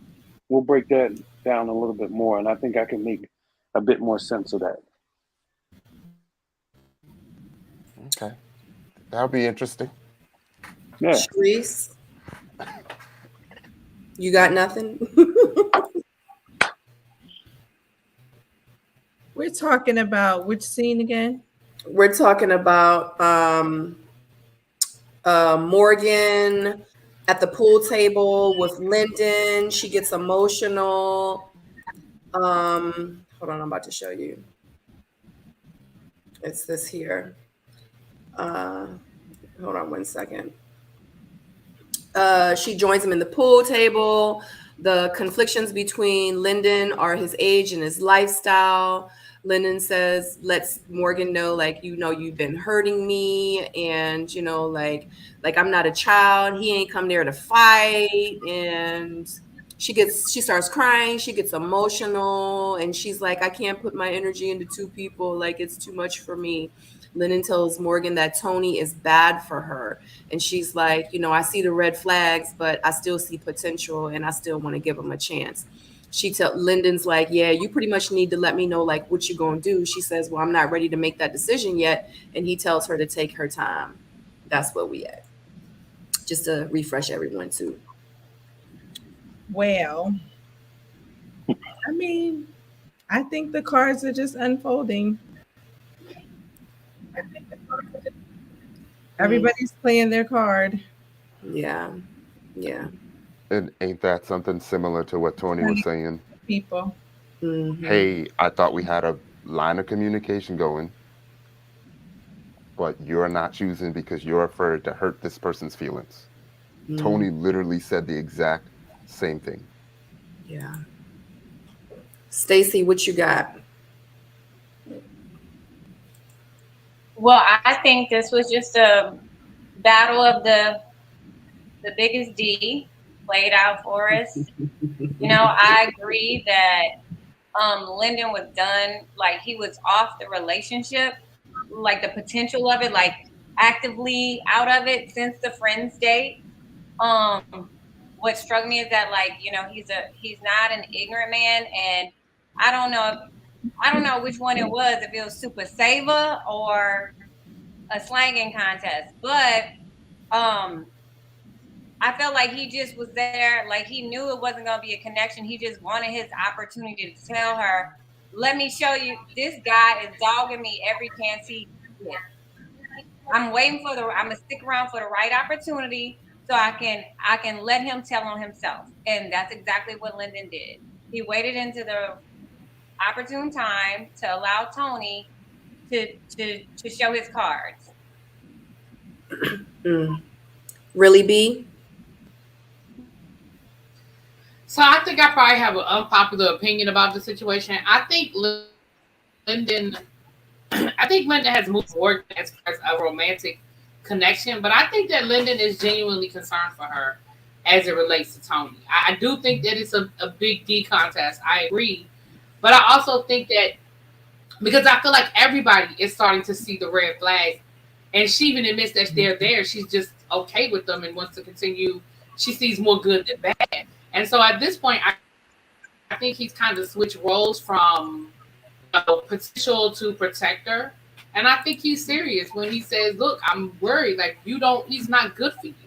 Like, yeah, you hurt my feelings. I don't like the way you're handling the situation, but bigger than that, I think you need to pay attention to what's going on. But that might be an unpopular opinion, but that's kind of how That's very popular. I agree with you 100%. Yeah. To support what you said, remember Cynthia was even in the lounge and was like, hey, everyone was like, hey, like Morgan spent the majority of her time here on the retreat crying. He humiliated her about kissing. She expressed how upset she was about that, and then the next chance he got, he talked about munching. It was just, what else can you do? And then she said it multiple times. He said that they had an open line of communication. What he meant was she never voiced the things that she didn't like about him to him. Now she's in a place where it's obvious, and she has to, because you're in front of people, you have to defend yourself and say, I don't like that I don't like how you're talking to me right now.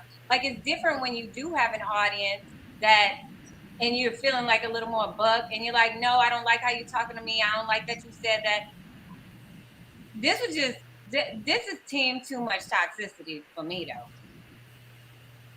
But again, that's why, when you are open, when you're truly open to the process, and you're open, y'all know one of the major things we got from this process, through the process, was criticism, right?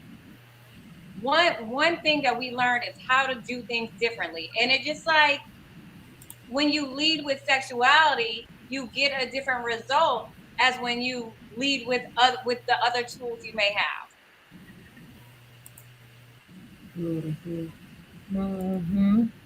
Yeah, no doubt. That's why a lot of ladies be like, oh, team no go on the first night, because what we're seeing is like Morgan at this point, what we're seeing Morgan say is that, well, it's her heart. My heart is, no, it's your cuckoo is torn. Like you want, like you feeling the butterflies and this sensation, and you can't see, you know, the flag. Yeah, see, she fed Tony the naps, and now she all effed up based off of, you know, how he likes to eat and all. Yeah. Okay. Does anybody else have anything with the pool table and Lyndon and Morgan? All right. So let's move forward. All right. Still kind of the same scene, but moving forward because Morgan does exit the room. Morgan joins her group with Mark Anthony and Cynthia outside to make their candles. Morgan is still emotional, even more so now while making the candle for Tony. Morgan goes inside to clean her face up. Cynthia follows her to console her. Cynthia tells her that she needs to trust her decision. Tony enters the room and asks Morgan, "You all right?" She tells him she just went through something hard. Morgan says to Tony, "Do you want to come in and talk about it, or would you just gonna stand there and be like, really, really?" He says, "Dag, I'm just asking you, like, what's going on?" She says that I'm okay. I'm okay. Morgan says that in the confessional that Tony is upset because she is crying over Lyndon. Tony obviously didn't know, because then he goes and asks Andre, "How long she been in the room, man? Like, what's she crying about?" Andre tells him he thinks about Lyndon, and Tony says, "Oh yeah, I ain't going for that. We don't go for that. You know what I'm saying? Like, yeah, well, I ain't down with that, man. You know what I'm saying, bro?" Tony says that it's something wrong with that picture, and he just ain't feeling it. Yes. So I think in this moment, first off, Tony just wants to win, right? Tony has the energy of, I got my eye on Marcia anyway, so, and I already had what I needed to have with you. I got you on lock. So you deal with yourself, pull yourself together, and then when you get it right, holler at me. I'll be over here with the fellas or doing my thing. Whereas, you know, Cynthia comes through as a very in touch person with the reality of what she's seeing from the outside. And she came in offering very, very sound advice. Um, you know, when a woman checks you and stops you and says, "Yo, this is, you know, this is what it is," you know, and lays it out like that, you have to consider what the hell's happening. And like I said, Morgan is tunnel vision. It's like, it doesn't matter what you say or whatever, she's going after him. So there you have it.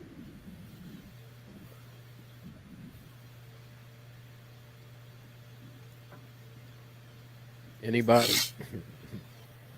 All right. Well, I'll put my take on it. I just have to really speak on that situation the way like Tony handles Morgan, and she verbalizes that she can see the flags, but she's still drawn to him. So at this point, you gotta let her have at it. And yeah, I don't know what is too much more to say. Like I said, no matter what she sees, no matter what anybody tells her, she gravitates towards Tony because they've been together. They've made that true connection. So yeah, I don't know what to say about that.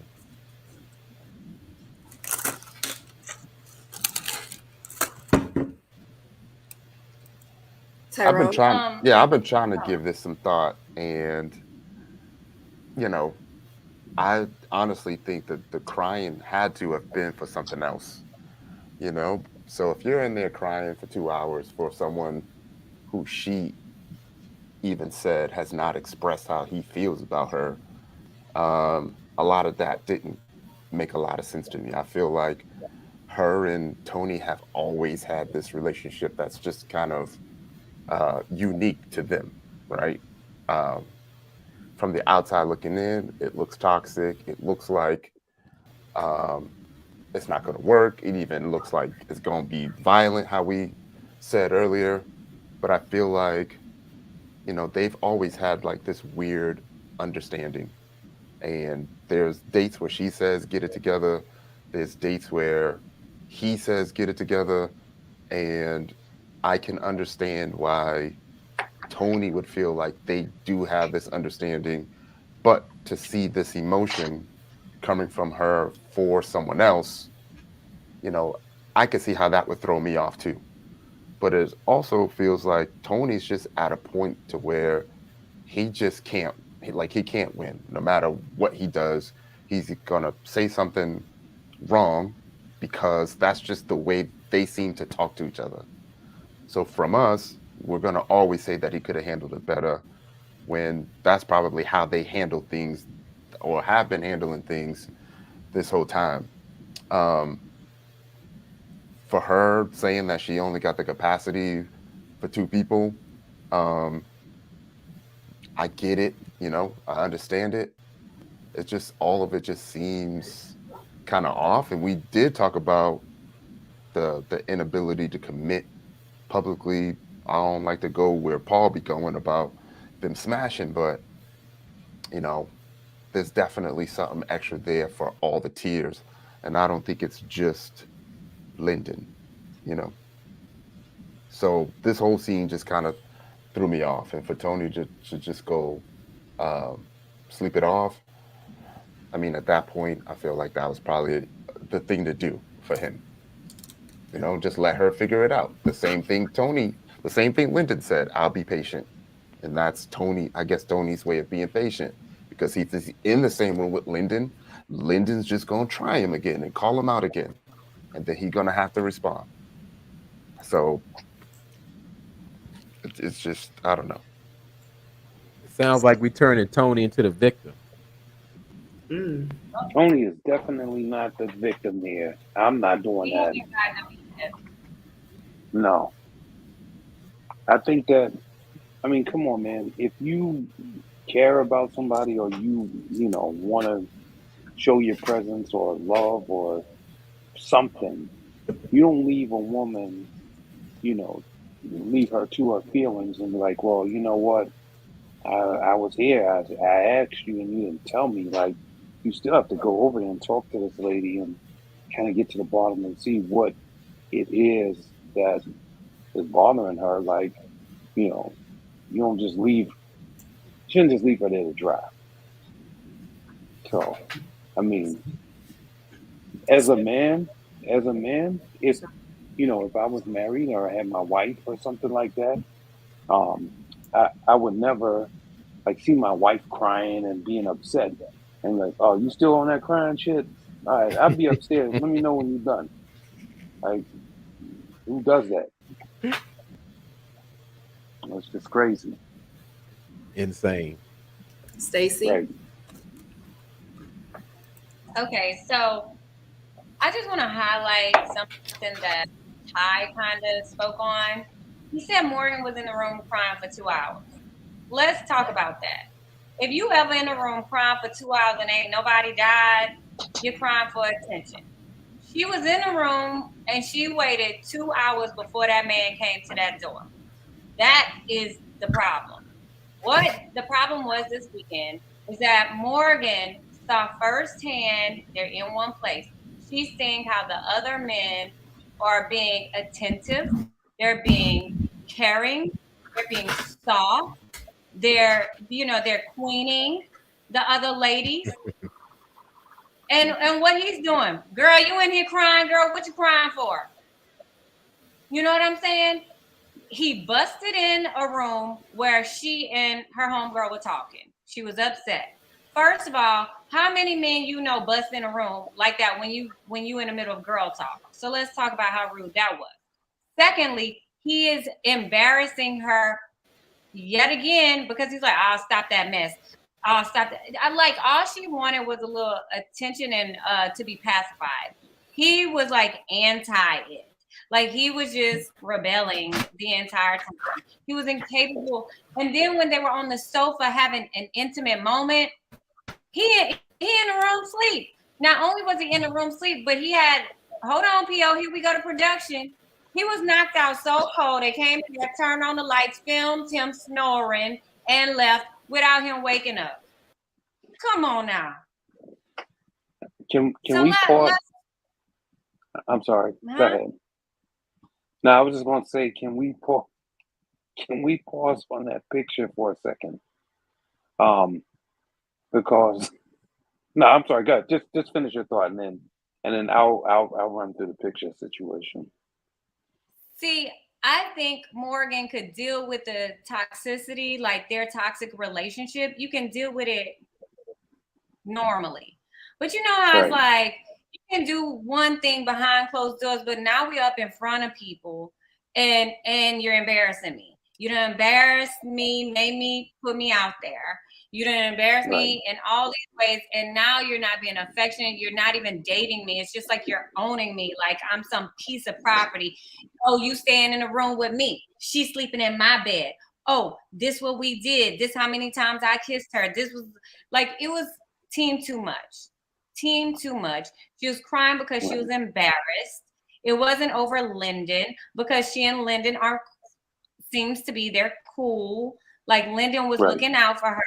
Clearly, he stayed for the abuse so he can try to tell her something. This was just like, it was hard to watch. It was hard to watch because I would hope as a human being that Tony isn't like that in real life. So this right here, this picture says to me, I'm unbothered. F them candles that y'all made. I don't care. And I'm sleeping after a hard day of toxicity. This really wore me out, right? I mean, it says so much like, you know, let me rest. She ain't going nowhere. Like, she good. I'll show up. Or, you know, pretty much I just really don't give a F, you know, at the end of the day. And, you know, I'm running this relationship. Like, it says all of that in that picture. That, I mean, yeah. And the way he was sleeping either it's that or he can't handle his liquor. I'm sorry, go ahead. Right. And the way he was sleeping across the bed was like the languages, the body language that I would take from somebody doing that is like, you can come in here tonight or if you're not, but I know I'm gonna see you tomorrow. Like,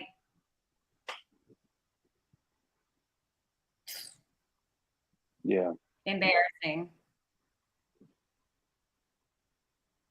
Really, B? I'm triggered. I need to go take a shower. Really? Really, B, you there? All right. Sharice, you there? All right. So yes, it was kind of hard to see him. Like, you know, when you cry, you really need attention. I agree with Stacy. It was kind of like, wow. But I don't know, maybe the drinks and could have been overwhelming. Who knows? But it was hard to see that.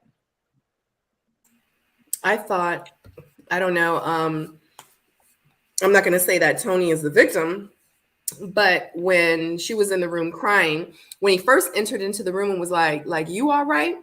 Like, even though he was, or she was in there with her girlfriend and she was trying to console her, at the end of the day, she, you know, or he was concerned because at this point, he had no idea what she was crying about. He just knew she was crying because he hadn't talked to Andre yet. So for real, if I'm in the room crying and my man out here and he don't see me and he like, dang, she in there crying, because Mark Anthony was like, she in the room crying, she talking to Cynthia. I would want my man to be like, you all right, babe? Like, what's going on? Because he don't know what's going on. So I thought that was really nice of him that he checked on her. What kind of threw me a little bit was how she responded to him. Because I was like, wait a minute. Is Morgan the toxic one the whole time? And Tony is just playing off of her toxicity. And honestly, Tony is actually probably really nice, but he became toxic on the show because he was dealing with Morgan. I mean, at this point, I don't know. Because I feel like when he entered into the room, she was like what? Like, that's the kind of attitude she had. And he like, dang, like, I'm just trying to check on you. I'm just trying to see if you're okay. And she's like, like, I'm okay, And she was like, but what you gonna do? You just gonna stand there at the door? And then when he leaves out, so of course, to be honest with you, if I come to the door and do that, and my man or the person I'm dating or whatever kind of approaches me like that with that kind of energy, it's gonna make me feel a type of way like, yo, like, why are you bucking at me? I'm just here checking to see if you're okay. So for him to respond like that, I see why he responded like that. And it was crazy because after he left, she looked at Cynthia talking about, you see, like, that's what I got to deal with. I'm thinking to myself, he ain't even do nothing. So it wasn't until after Tony had talked to Andre, that's when he had found out she was in the room. I don't even remember anybody saying that she was in there for 2 hours. I don't even know where the 2 hours came from, because when I watched the episode back, I was like, nobody even said that she was in the room for 2 hours. So I don't even know where somebody said it somewhere. I don't remember hearing. I feel like, was it Andre in the kitchen? It was when he was like, she was crying in there with like 2 hours. Like, y'all are in a house. Like, where you been for 2 hours? I mean, it's 6 of us here. It's 7 of us here. You ain't noticed somebody with blood on your arm, sir? Yeah, but I don't know. Even still, I'm sorry. No, you're not. A little bit. You ain't sorry. Well, Pio, I'm sorry. Sabrina, I missed that episode that you saw. I missed that one. That scene on that one. Where is this energy from Tony that he was just checking on his woman and just saying about her? Tony's energy, again, from now till then has been off, and it's really coming out the way I've been seeing him. And he coming in like, really? And when he came in the door, he didn't come in there with concern. He wanted to find out and trying to stop her from feeling the way she's feeling. Like I said, I mean, I'm an energy person. I could feel the energy off the screen the same way I could feel the energy along with Blake and the words that he says. It's an energy thing. He brought negative energy. She felt it. Cynthia tried to, I guess, intervene or get in there, and he slammed the door. No, I mean, who would want to be around it? But like I said, everybody loves differently. So you got to let everybody who loves and receives differently. So I let all y'all have it. But he ain't act like that and slam out the door until she gave him that energy, and he just was reciprocating. He didn't come in there with that energy. Well, you don't. Even if that did happen in that episode, you still don't mirror if that took place. And as a man, men and women are different. I know people say, yes, we have emotions, we have nervous system, but we are different. We're not the same. And, you know what? And that's what's called toxic. That's what's called being toxic. When you mirror negative energy. Yeah, when you mirror negative energy towards somebody else, right? And you reciprocate that same BS. You're being toxic, and you're being toxic towards each other. She responds to Tony like that every time, though. Every time she got a smart mouth. She always got something smart coming out her mouth. So it's not the first time. She does. Sabrina, you're correct. She does. She's very quick with her tongue when she's speaking to me. I don't fancy the way that she speaks like to the men, to Tony. However, Tony, not one person. The first person told Tony Morgan was upset. The second person had to tell Tony, and it wasn't until Tony, like the first time when he heard she was upset and crying, it was like, yeah, he was dismissive. The second time when he heard it again, it's like, I think I know what she's crying about, but I hope it ain't about this Linden. This. So like, I feel like both of them were coming from the wrong place. What I saw was her, like I said, you in a room for 2 hours for attention, right? You wanted the attention. He came through the door, and what did she say? I mean, you just gonna stand there? What she wanted, y'all know these toxic people, they fight to make up. So she wanted him to come in there, cuddle her, coddle her, give her some physical affirmation, something. She wanted him physically there. And he wasn't catching on from the door, or he was pissed off. Annoyed. You are correct on how she was responding to him. You are absolutely correct. She does not, like, it's very rude how she speaks to men. However, well, the men that we've seen on the show. However, both of these two wrongs were wrong. They both was being a fool. And I have a question for Sabrina. If a man wagers your body, right, to sleep in somebody else's bed or whatever, if a man is wagering you or treating you as if you have been some sort of commodity, right, and not a human being, so you're totally objectified, how do you talk to somebody like that? Like, I mean, I can understand, you know, that energy coming off of Morgan, where she's like, yo, like, you know what I mean? Because look at the way those two treat each other. And I'm not saying that, you know, one is better than the other, but it's the relationship that they built up. I mean, don't get it twisted. You know, at that moment, we were discussing the energy that he was giving and she was giving at that moment when they were in the room. Now, you're asking me specifically, you're absolutely right. One is no more toxic, or I don't even like using the word toxic, but one is not more, you know, like worse than the other one. They're pretty much on the same level when it goes back and forth. So it's like, I get it. And it's like, they both have their own levels of disrespect, to be honest with you. No doubt, no doubt. And, you know, but, you know, we were speaking about Morgan at that time and Tony, but yeah, so to be honest with you, it's reciprocated with both. It's just a lot of times though, like Tony has his faults and the things that he does, but a lot of times she be coming for Tony. You know what I mean? And she's actually been doing that from the very beginning.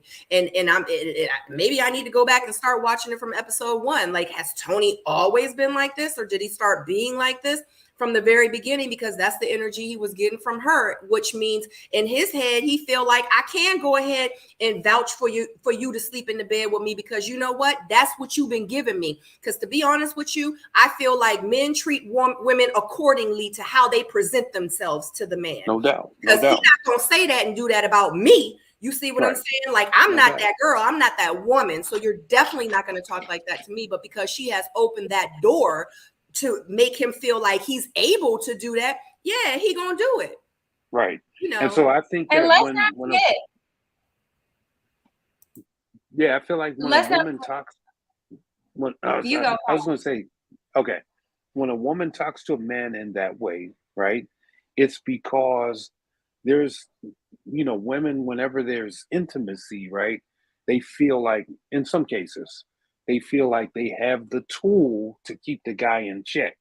And so in this instance, it seems like, you know, they've already had a level of intimacy in which, you know, she's like, okay, I have the power, so I should be able to talk to you like this, and you have to respond to me like this.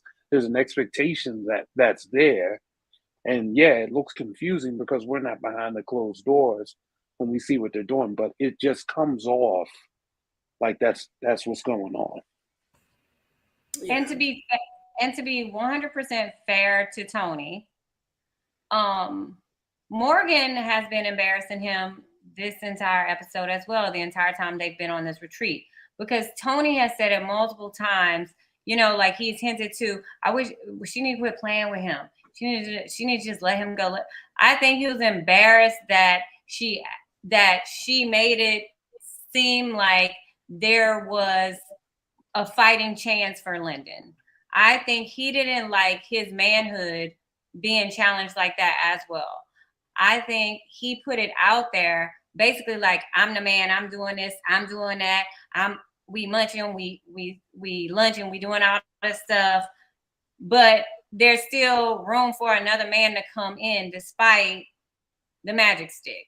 So I think that he was just as triggered and just as, you know, all the way to the left as she was. I just, Sharice, what you got?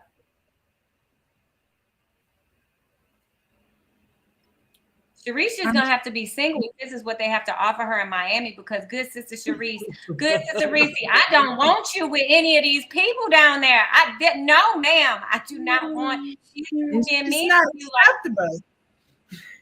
I do not even want you to walk on the same side of the street with men who act like this. Like, no. Honey, they're just not down there. They're up here too. They're everywhere. The street, Stacey. Just gotta know what side of the street to be on in Miami. Yeah, I mean, I agree with you, ladies. Sharice, what else you got? What the hell? What do you agree on, Sharice? Tell me exactly. We've been playing it so safe. Well, listen, I gotta walk the streets with these people. Y'all don't. You're in Texas. I'm about to be in Miami, and I hope nobody try to pull up. I know, Stacey. I'm gonna have your back. Call security for me, security. Yeah. Right. No. But yeah, I mean, I agree. Like, I don't know. The Tony and Morgan thing, obviously they have something going on outside of production, like Paul would say. It just seems like they have something, you know, like some underlining. That's the way they communicate. I was shocked that he got so annoyed in the way they speak to each other as well. But I think that it's just the way that they have formed their relationship. Mm-hmm. Clearly, it's, you know, it's the language they speak. Yeah. And Sharice, by the way, you know, you can be, you know, just lay it all out there, because like you said, you know, we only going off of what we see. We ain't judging these people based off of who they are personally. Yeah. We know that they is somebody else, that the camera, you know, isn't really portraying them as, but we just talking about them based off of the television show. It's like a movie review. That's all. So, you know, hey, if you want to say they really made it. Well, if you would ask me, because I'm coming into Miami. It does not look like she's feeling Tony. Like, she's very dismissive of him, and you know, it just yeah, he's annoyed by him. Mm-hmm. Yeah, Tyrone, what you got? You got anything else? Yeah, I think it's definitely miscommunication. It's definitely not easy trying to support someone that is going through the process, right? Especially if they're your connection, because at some point you want them to choose, and he feels like at this point she should have already chosen, which we have already agreed on earlier, right? And we go through this every season where people don't bring clarity. We mentioned them being toxic to each other. Tony is already going in the room pessimistic based off of what Andre is saying about why Morgan is in the room. Nope, Tony's not a victim, but he still went in there to check on her. I felt like they have this communication thing to where Tony could understand why Morgan is upset through the nonverbal communication that they have. Once Tony found out that it was about Lyndon, in his mind, there's no reason for him to be in there, because he could be like, yes, I will support you. Yes, I know you want me to support your feelings, but what I'm not going to do is support you while you boo-hooing over another dude, right? I'm going to leave, right, until you figure it out. And I feel like that's just what it is. And you mentioned staying, Paul. You mentioned going through all that with your wife, with your lady. When you care, you are willing to do those things, right? And when you don't, then we're going to see exactly what we saw. But I honestly feel like a lot of it is about why she's emotional, Not that he doesn't care about her at all. It's the why, which means he still got to go through this one more time with this dude being here, which he feels like he shouldn't have even been there to begin with. And I get that. I understand that. At the end of the day, though, as a man, right? Because we talking about somebody that called Lyndon out and said, "You want to take this mess outside or whatever." So, as a man that's going to come with that type of energy, you should be saying to her, "Look, I don't want to be involved in this particular situation while you get over this other man. You know, you take your time and do what you got to do. Like, I'm here for you. You know, anything outside of this, I'm here for you. But I can't, console you over another man, because that to me, that would be me being fake. And I would be like, half-ass in the game. But I would still have that communication to say, look, I'm not doing this with you for a whole nother grown man. Like, I'm sorry, I can't be here in this respect. But whenever you're done dealing with that, let me know and we can pick it up from here. But he just said, "Oh, it's about him." Boom, close the door. He George Jefferson shut the door on her, and then went down and laid to bed. Another thing we have to keep in mind is that Lyndon had I could see how Morgan could be torn, because look at what Lyndon told her that Tony said in front of everyone. So I'm sure that if he told her that in front of everyone, what Tony said about the other girl being there, then he must be telling her other things about Tony. So it seems like she's very torn, because Lyndon is playing the nice guy, and then Tony is like the bad guy that she's falling for. So I don't know.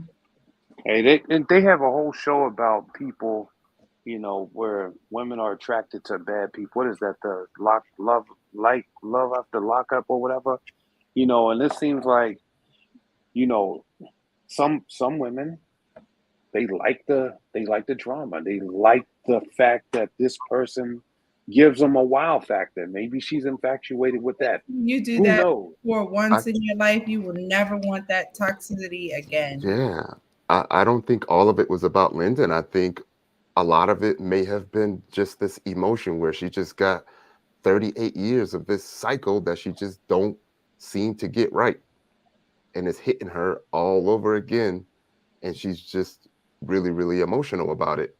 So now she's just at a point where she just got this one last dude left that's some half-ass giving her some attention. She half-ass sees a little bit of potential, and she's just gonna allow him possibly to try to fix it and give it a shot. I think that's most of what it is, or what I'm hoping all the tears are about. I followed you, What was you Ty, gonna say? all the way. Mhm. I followed you, Ty, all the way up to give it a try. I think that poor Lyndon, he was there, and then she used him to pull the jealousy card to provoke a different response or behavior from Tony. Yeah, I agree with that, because she even mentioned, I like his assertiveness, but he just needs to turn it off, right? That was her comment, right? And I think earlier in the seasons, we mentioned her liking the attention, but she doesn't like it when she can't harness that, I guess you could call it the toxicity. When she doesn't know how to recognize it and use it for her advantage, then she just seems to crumble in those points, and then take it as like disrespect, or it's bad, or he's mad at me. Because we could say the same things about Morgan. Like, we want to see how she reacts when she's mad at Tony too. And So, you know what else? Something. Mhm. Oh, I'm sorry. I thought you were No, finished. go ahead. You know what else? Something I just thought about that I noticed. If you notice how they talk about each other when they're not around each other, like she's like they kind of like talk down a little bit about each other. So like, oh well, he needs to work on this. He needs to do that, and then he's talking about what he's doing with her, where she sleeps. Like he's talking about, oh, you can have her. I'll take this one behind, in their own close quarters. So what it seems to me is like, on top of like this toxicity thing, is like we're having a a power struggle as well. Like I'm running him. No, I run her. You know what I mean? And then you're in front of people and people are watching and they see Morgan popping off at him. So he's like, not until all the dudes, I run this girl, this my show. And then the reverse happens for, you know, for her with him, whereas like he's saying all this stuff, he's embarrassing me, and I done said, you know, he needs to fix it. I'm running this. And I think that they both just hit that wall. Yeah. I don't know. I think it's also a power grab. well, that's the thing. You know, Tony has started out objectifying Morgan. Morgan is a piece of commodity, a piece of, you know, Property. finance or whatever. Lyndon started that, Paul. That's not true. Tony. It is true. That's not true. It was Lyndon's idea to play for Morgan's honor. I think Lyndon in the Her moment was just honor, being, though. yeah, I think he was just being cheeky Not with Tony. to play And for her draws, her Right. honor. And Tony scaled it up and said, you know what? How about we play for where she's sleeping at tonight? And then that Lyndon was caught off guard, like, okay, whatever, right? And then you gotta understand, look, think about it this way, Todd. If you sitting in a room, let's just say you're in the bar with a woman that you came there with, that you dated, you've already been, you know, that through the ups and downs or whatever with her, right? And she's sitting at the bar and you see these men trying to talk to her, right? You don't have any problem with that because you like, that's my girl. I know who she's leaving with. We got in the same car with each other. It doesn't matter what you say or do. She's coming home with me. That is the same energy that he's giving Lyndon. Period. And that gives him the advantage to treat her like an object because he's already got in the bag. I kind of see it that way, but I don't. Like I said, 90% of everything coming out of Lyndon's mouth is about Tony. And Tony's just tired of it. But listen though, Right. if you genuinely, The same applies to Tony. He keeps talking about Lyndon too. and I'll say this, if you genuinely like a person organically, like you could see something about this person that could play in your life, and you hearing all this noise from somebody that you know damn well ain't good for her, who's for the streets or whatever, and you like, yo, like, why you want, you know, if this was me, I would make this woman my queen. I wouldn't be playing with her emotions like that. I, you know, put her in the house and built a castle with her. And meanwhile, you want to play with her like, you know, like she's nothing. That's probably the energy that Lyndon's getting. And he's like, yo, you need to look at this. Like, I'm here for you. I don't know what this dude talking about, but you know what I'm saying? I'm trying to be here. So I think that's the energy that he's coming off on. J-Dub, you got anything else to conclude with this? No, I don't like to beat a dead horse for all the people who love toxic energy and mistreatment. I just let them have it because only you know when it's enough. Oh my gosh. He did a whole PSA. Only you know when it's enough. All right, guys, real quick, pause for the cause. It is 353 of you watching and in the chat. Shout out to you guys. You guys know without us, there is no us. I appreciate you being here. But there is only 171 thumbs up. Can we go ahead and get a thumbs up from you guys if you are enjoying this panel review? A lot of people have been asking me to do my song, just wondering who's taking their shirt off tonight. But we're going to go ahead. A lot of people have been wanting my song, so I'm going to give it to them, okay? P.O., you ready?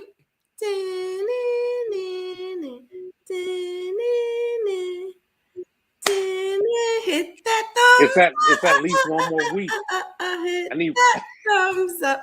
Definitely hit the thumbs up. Hit that like button if you are enjoying the show. We appreciate you guys being here with us on this Tuesday night.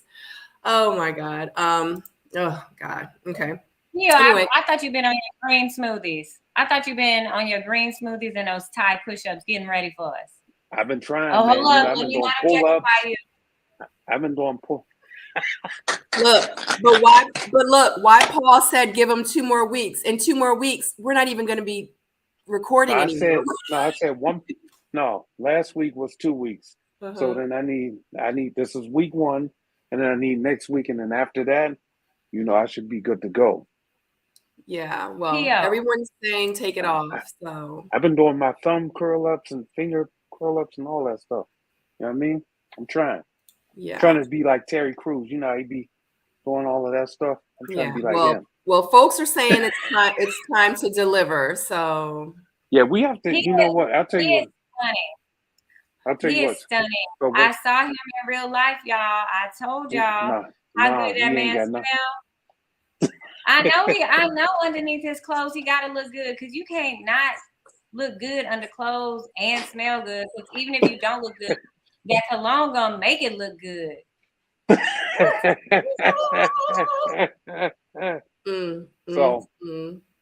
So what we're gonna do is, we'll try and figure it out.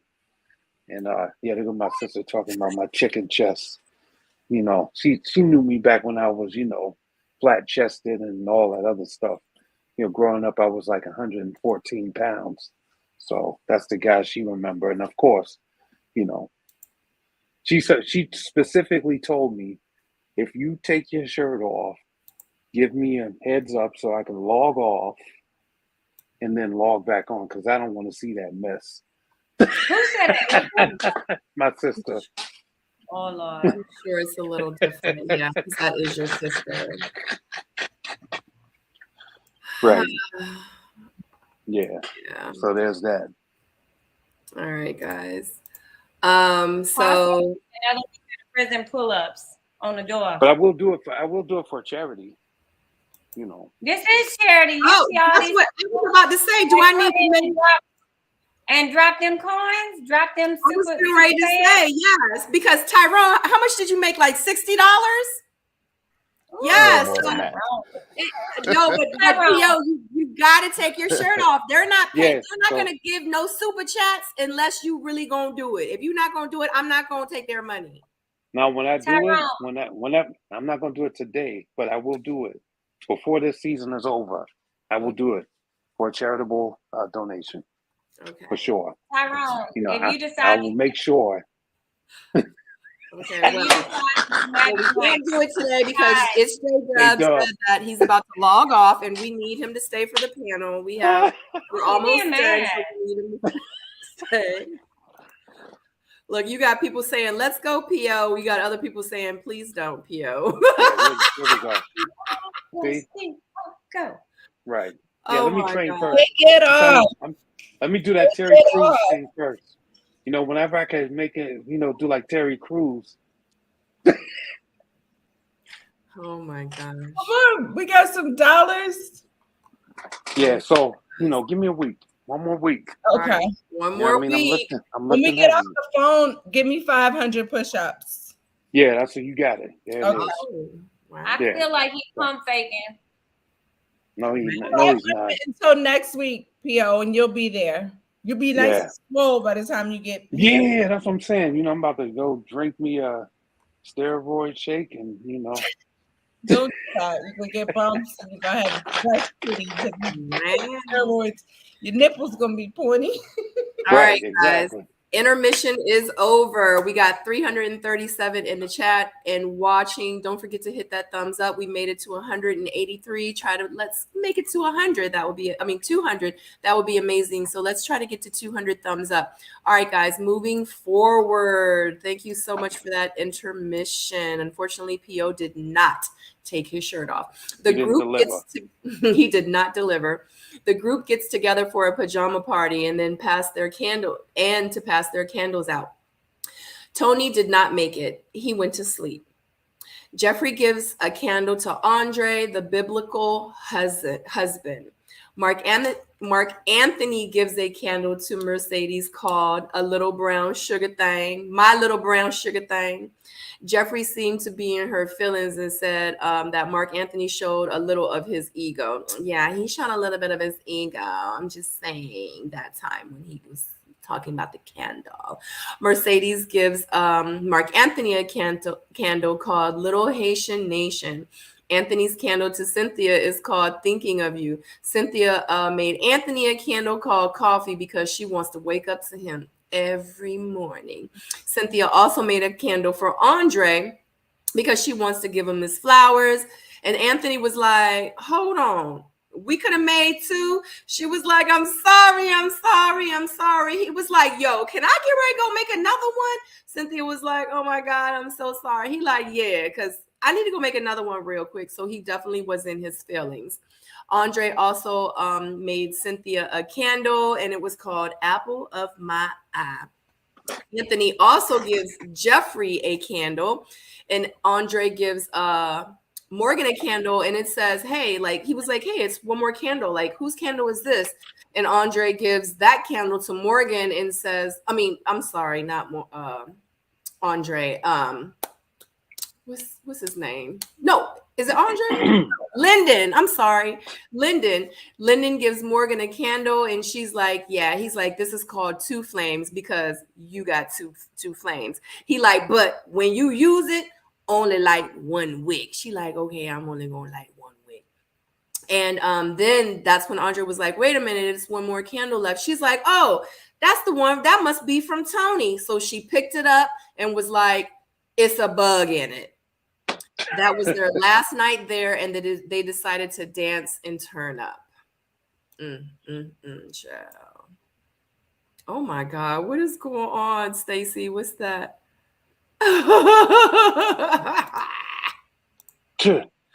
Oh, you are so funny. Oh my gosh. Stacy, did you already take it down? You still got it on your phone? There we go. Hello. There we go. New pick. New pick. pick. There you go. She said change the pick. I mean, the Soul Mates was tired of looking at the bun, the half up, half down. So production had to make a decision. That part. So what y'all think about the candles that they made for each other? How y'all feel about Anthony in his feelings and was like, let me go make a candle. I'm trying to figure out who the hell he gonna make the candle for. Do y'all know? Or maybe I'm tripping. No. Probably a thank you to Mercedes. Oh, you so sweet, Ty. Maybe that's it. Yeah. For not being there. Gave one to Cynthia. Say it again. You saying that Anthony only gave one to Cynthia? Yeah, he only gave one candle out, and it was to Cynthia, but Cynthia gave a candle to but why shouldn't he already made it clear that's the only connection he had? What was he supposed to do? Because remember, Mercedes had already said no. I mean, to be honest with you, it kind of looked like that they solidified it in the pool because they both agreed that they weren't going to kiss anybody until they found their person. So right. I was really shocked that she even gave a candle to Andre when I thought that kiss solidified everything. So. Oh, yeah, that was a twist. You know what I mean? So I don't know. Yeah. I don't know. What's up, Little Black Book? Hey, Kojo. Kojo in the building. Yeah, he's saying shout out to It's J Dub. Oh, okay. Yeah, and he said hey to the panel first. He also said hey to the panel. He did. Production, Paul. Yeah, exactly. Come on, man. Why y'all producing this? Oh my gosh, Paul. This is natural. Yeah. So, but I thought that was real interesting that Cynthia did make a candle for Andre too. How do you guys feel about Jeffrey's candle to Andre, the biblical husband? Child, please. Oh my gosh. It's like Stacey. No comment. You know, that's her pattern. She gonna do whatever she gotta do to get a stepdaddy for them 3 kids, whatever it takes. I don't care what goes Wow. on. She gonna get But it. I mean, Get at it. least be accurate. They talking about apple of my eye, Haitian creation. Baby, ain't nothing biblical about what they've been doing.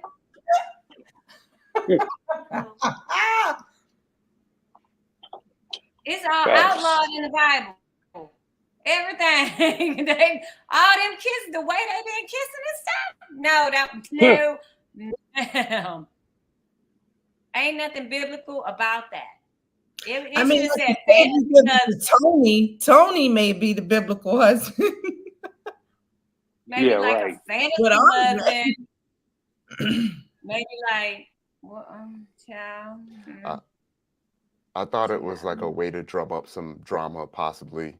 The whole biblical husband thing is confusing, especially when And she's guess what? still stressing about what Mark Anthony gonna do. It You know, fell when she flat. laid with her biblical husband. So Somebody said, I wonder what Right. Bible she was referring. That's funny. Because first of all, if it ain't frankincense and myrrh smelling like a Catholic church, then it ain't a biblical candle either. Child, please. God. What scent you using candle called biblical? Smell like them Babel pages. You sure ain't gonna use the Erykah Badu flavor scent. Hey. You need to call Tyrone flavor. And that Badu, baby, and that Badu was all up through the retreat the way everybody was kissing. Well.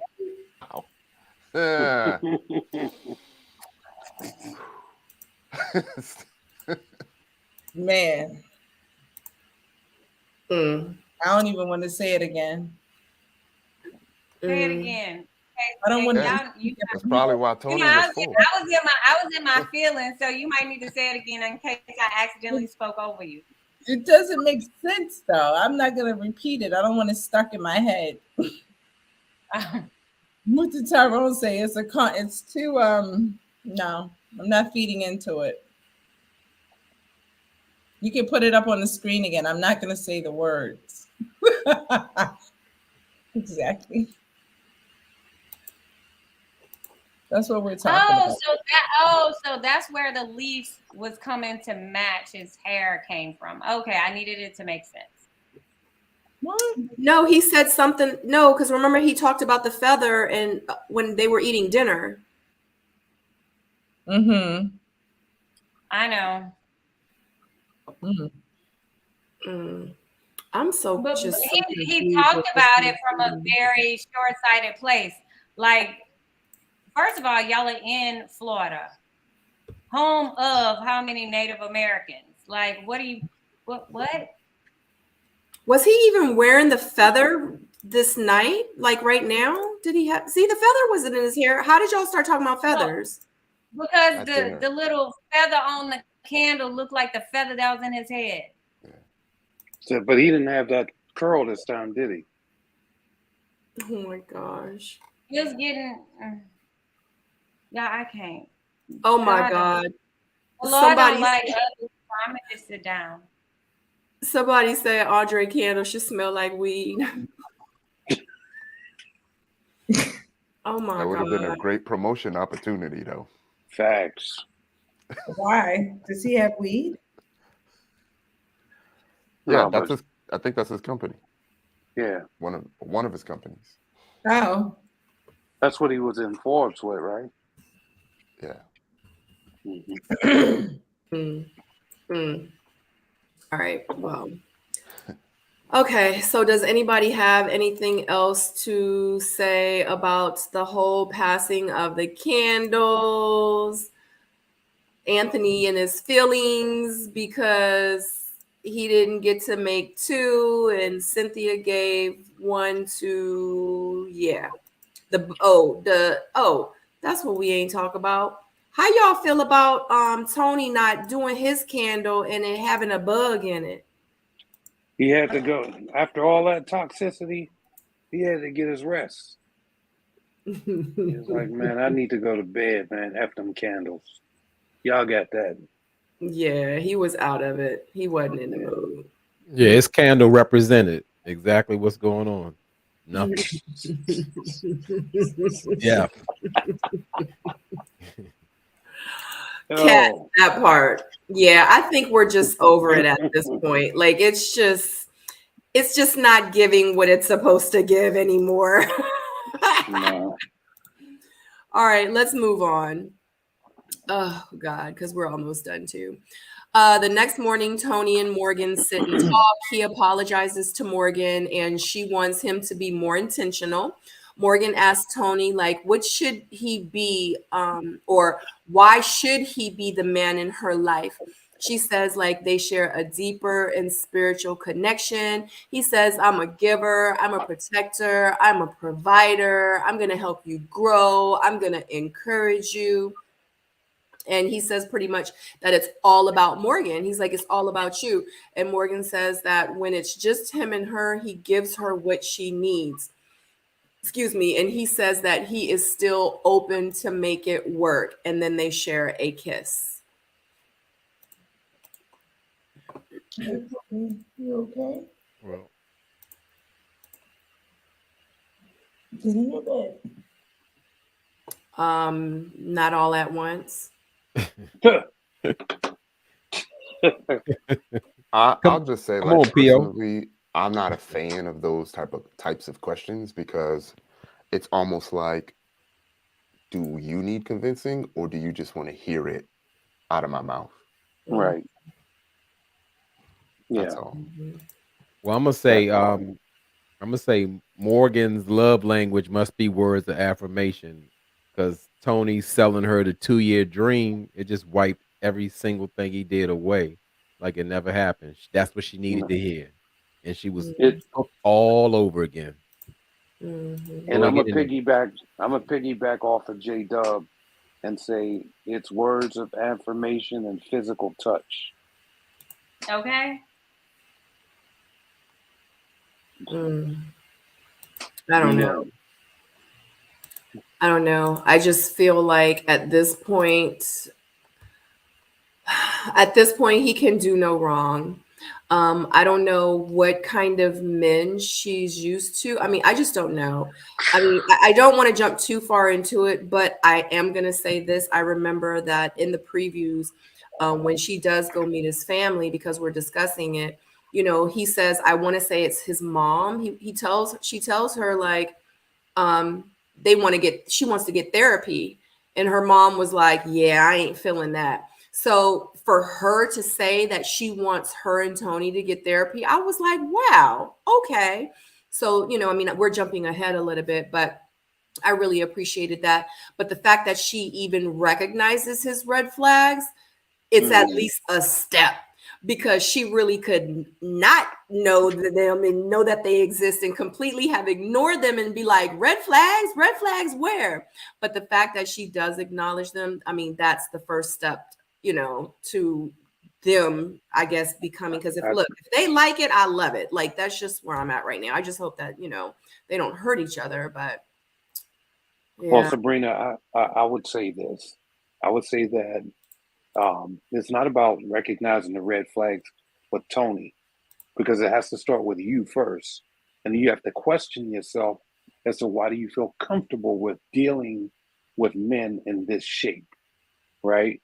And so you need, I mean, for her, I think she needs personal therapy. I'm not, you know, anybody that can offer medical diagnosis, I'll say that. But based off of, you know, what I'm seeing, you know, I would say go for the personal therapy first to ask, you know, to answer the questions as to why you're leaning on people that has these types of characteristics. And once you answer that, then you can be more successful in, you know, targeting what's really good for you and not kind of being sucked into what you're just used to being in. P.O. just delivered. Hey. Yeah, I completely agree with everything you just said. Well, Sabrina, you did say you commend her for suggesting that they go to therapy. And Mhm. PO was saying that, hey, she needs to go to therapy individually, because I'm definitely piggybacking off of PO. You don't go into a relationship needing couples therapy. You know, you may have Right. some bumps in the road along the way, but in order to have, you need therapy to actually coexist and move forward in the beginning. No, that's Mhm. a huge red flag. Right. Mhm. Absolutely. Absolutely. How you need couples therapy and you ain't a couple yet? Like, what Mm. the hell? Like, who does that? And then the other thing is, we have seen Morgan do this before. We saw her doing it at the house. We see her doing it from time to she always finds a way to make her say things to feel more superior than Tony. This was her way of saying, I'm the prize because he got problems, and if he want me to be with him, we need to go work out these issues he has. That's,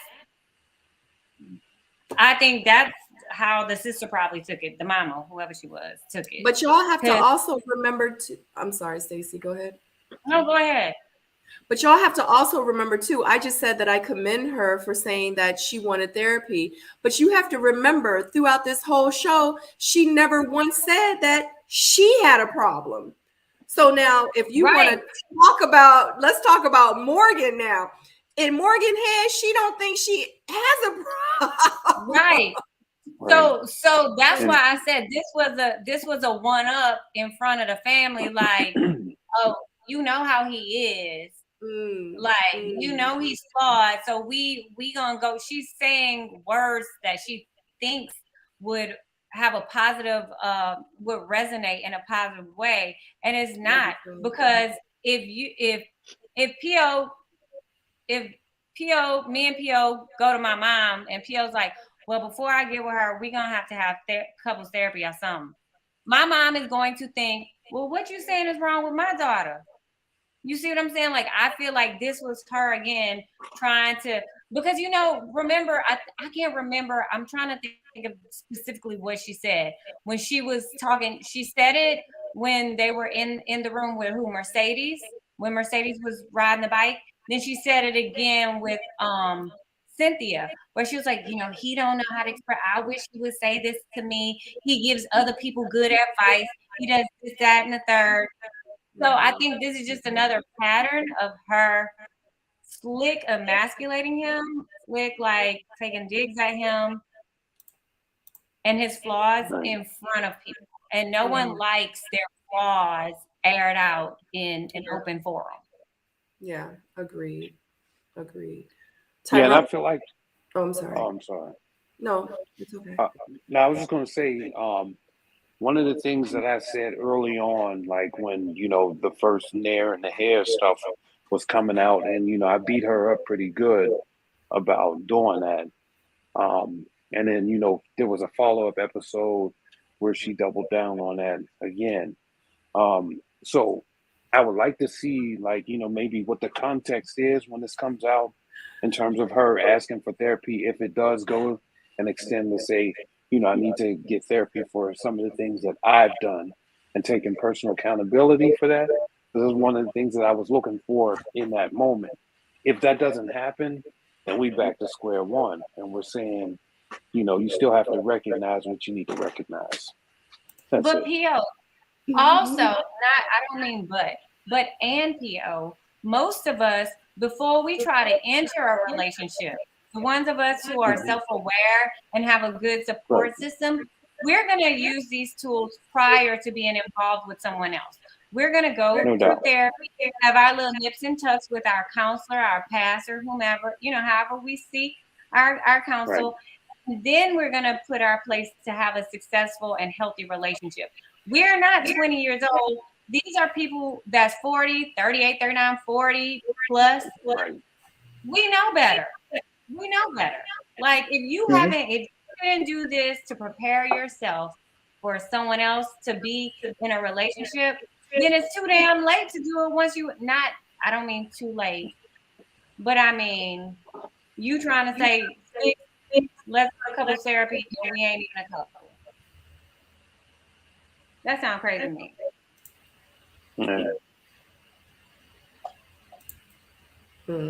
It's J Dub. I think I said all I had to say on that one. Really? I was trying to get you to say more, but I okay. mean, did you say anything? We'll get. I don't know Give me an you said alley anything. Give me something, and I'll go. I'll give me something. Just say So, something. do you I'll feel try. like Tyrone? What were you about to say? No, Tyrone, I don't said be rude. I'll try to give J Dub something. Give him something something, to Ty. be something to be pessimistic. Give him an alley oop. Give me an alley oop, Ty. I mean, you've been No, all night, Tyrone. So anything you say will be ample food. Nah, I totally missed that convo with the family and in the therapy, but I do feel like if she's mentioning therapy, it's making me feel like they've already made a long-term commitment to each other, which is why she's going through all of this still.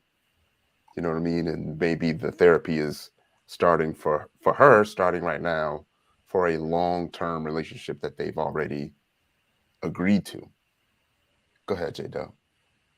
Well, yeah, I actually did address that. As I said, the trying to go to therapy before you start a relationship is absolutely insane. Like PO said, if you need some fixing, you need to try that individually. And then if some bumps come along later in the future when they're preparing for love and marriage, as they said they are, then maybe, yeah, but not coming in the gate needing couples therapy when you have not even solidified the relationship.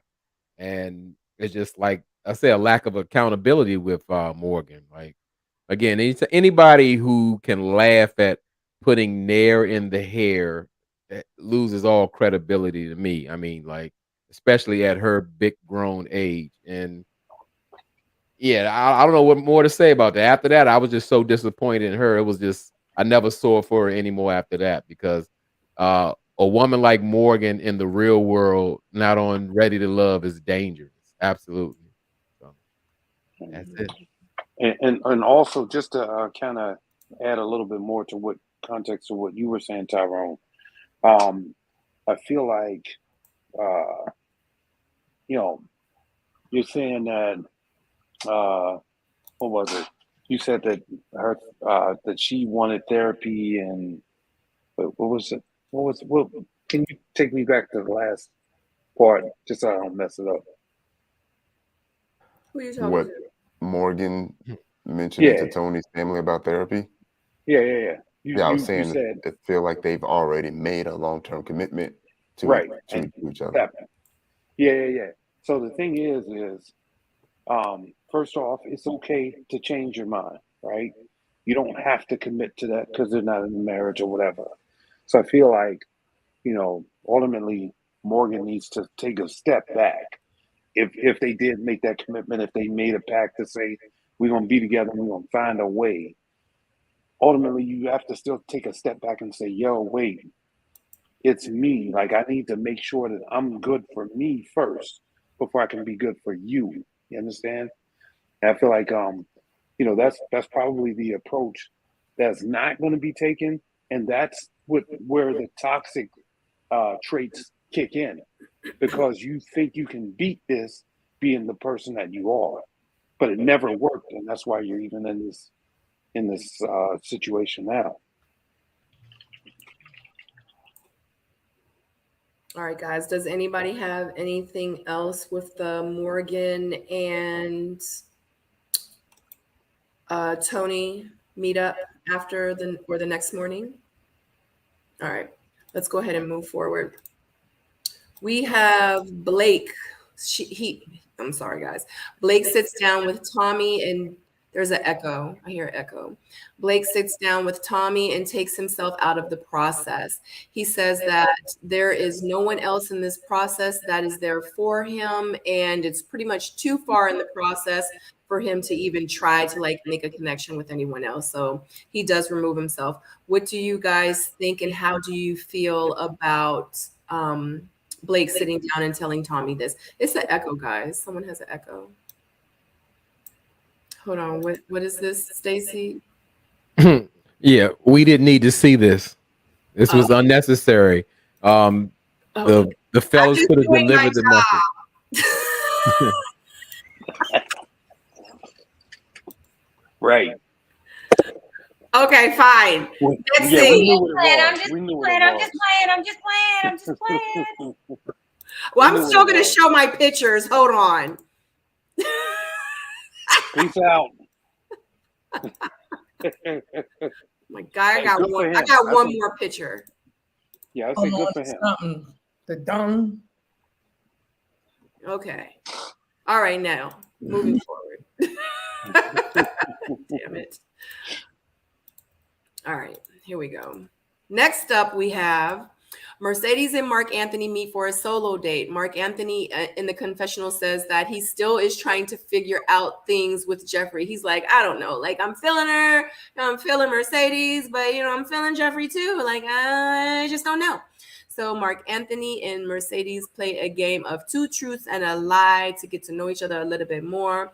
Mercedes says that walking away from this date, that she is pretty much solidifying the relationship between her and Mark Anthony.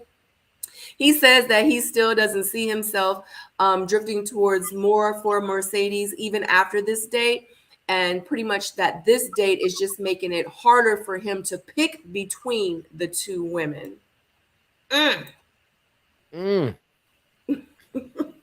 thought this was a pitiful date. I mean, I believe this is the first time, other than we saw them meet up, like what they had, beer and chess or whatever they were doing. Like That's this. yeah, we could have got a little bit more here. They supposed to have been solidifying their relationship. I mean, I was just like, but I mean, it is what it is. With them, it's very light, it's very fun, non-committal, fly by the the scene or whatever. Yeah, it's just them. I actually think this is the best couple here because they don't want too much from each other. Yeah. Yep. That's it. But a good time. Yeah. Yeah. Have some fun. Yeah, I wish that, let's quit playing with these people. Mark Anthony, you already locked in with her. You ain't going after Jeffrey because Andre already got Jeffrey on lock. Just be quiet, man. Let's just get on with the show and let's get to the end and see what y'all talking about. Because this right here, chess for kisses, whatever.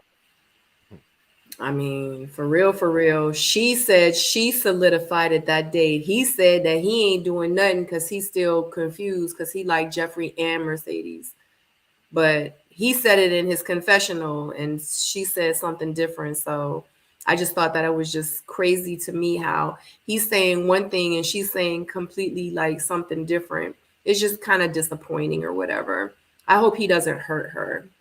But it doesn't matter because she ain't gonna pick him anyway. She gonna pick Andre. So I mean, just my opinion. So do y'all got anything else on them? No. All right. I mean, it makes me think because Jeffrey mentioned that she still is confused about Mark Anthony, right? And Mark Anthony is saying the same thing, which is making me feel like, why would they still be saying that at this point? In the words of Paul, maybe one of the questions should have been, I haven't smashed anyone else on the cast. Other than that, I was really paying attention to the chessboard, because I play and the board was all messed up. Other than that, I feel like we saw the truth come out of Mercedes, finally about what she wanted. From the outside looking in, she comes off, genuine, good wife type. But in the end, she knows what it is. She knows what she wants. She seems like she knows what her boundaries are. Do you know what I mean? And she's just saying what it is. She don't have the capacity to give all of that to, a grown man that needs that right now, and, they both admitted to both being young, and it is what it is. It looked like it's going to be a whole lot of fun. I ain't jealous of nothing, but it's cool. Yeah, they're definitely there for a good time and not a long time. That's facts. I've been saying that for a while. Yeah. Does anybody? Which is so crazy which is so crazy because we've had a lot of, you know, with us being cast members and just being, you know, kind of RTL connoisseurs. I don't think we've ever seen a cast that is so, you know, like not sexual, but you know, like where it's like everybody's like an option for each other at this point. I think in the past, like when we got to these points in the seasons before and every season before, we've been able to look and say, oh, that's my favorite, this a couple, this, that, oh, I want to see them. Like, but at this point in the past, we were believers and we were this is a very like heated, like sexual tension, I guess, cast. And it's so hard to try to navigate it because like, I don't know, like with Jeffrey trying to make it like she still has options. I don't really think that she actually feels that way. I don't know if she's saying that just for show attention or if she's saying that for Andre to amp it up. You know what I mean? Like, and that goes the same for Mark Anthony. Like Mark Anthony knows, I mean, his friend said it. You not answer nobody with no kids like that. Stop playing. You know what I mean? Like that's not you. So what are you talking about? And here you are with another lady, you hugged up with her in your face. Y'all were at the same retreat. Y'all can see each other like canoodling in a pool. You know, she wanted that man so bad she got in the jacuzzi with tights on, with her leggings on. So let's just call a spade a spade. Like this is so crazy to me. To be faking the funk so hard is crazy to me.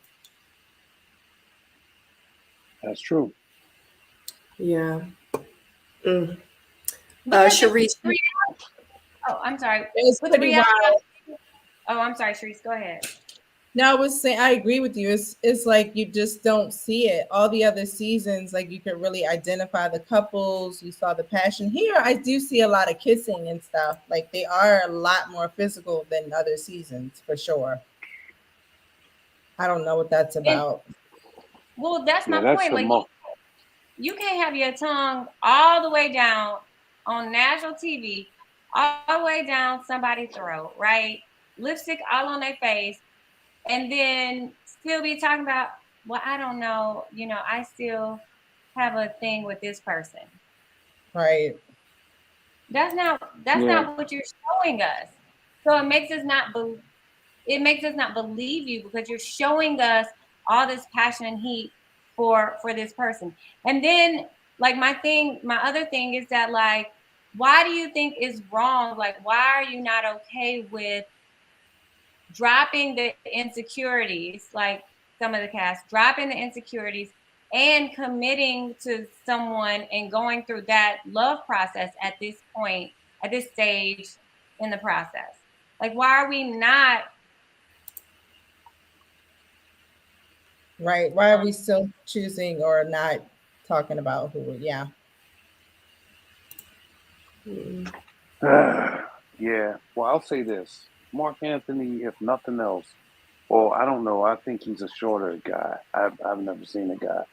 But if nothing else, you know, he might have a modeling career to come out of this. You know, if he's got enough height on him, you know, but, you know, I don't really see him coming out of here with a relationship. Well, he could already had one that's on hold now, PL. Don't get it twisted. He might come out with the girlfriend that he had when the show, you know, when he was doing the show. Hey, could be.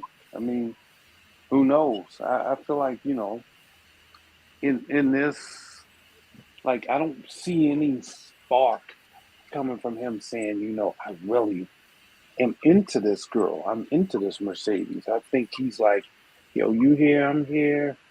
You know, we're here to do something. So let's do it. Whatever that is. Mm-hmm.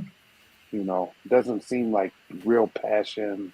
real connection, real, emotions, and none of that. Mm-hmm. Mark Anthony 6162, so he might get, he might could get a little modeling career going on. He might have one. I mean, yeah, maybe, A model is I all mean, he has every season. yeah, I think he would be good for that, for sure. I can definitely see him on like a Wrigley's commercial or something like that, where they're chewing that gum and then they hit that smile. See that.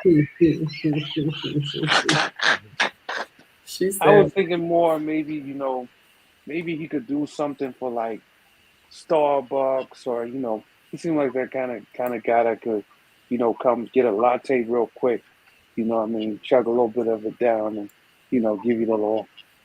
You should try it. Let me look at his page and see if he ever did any modeling.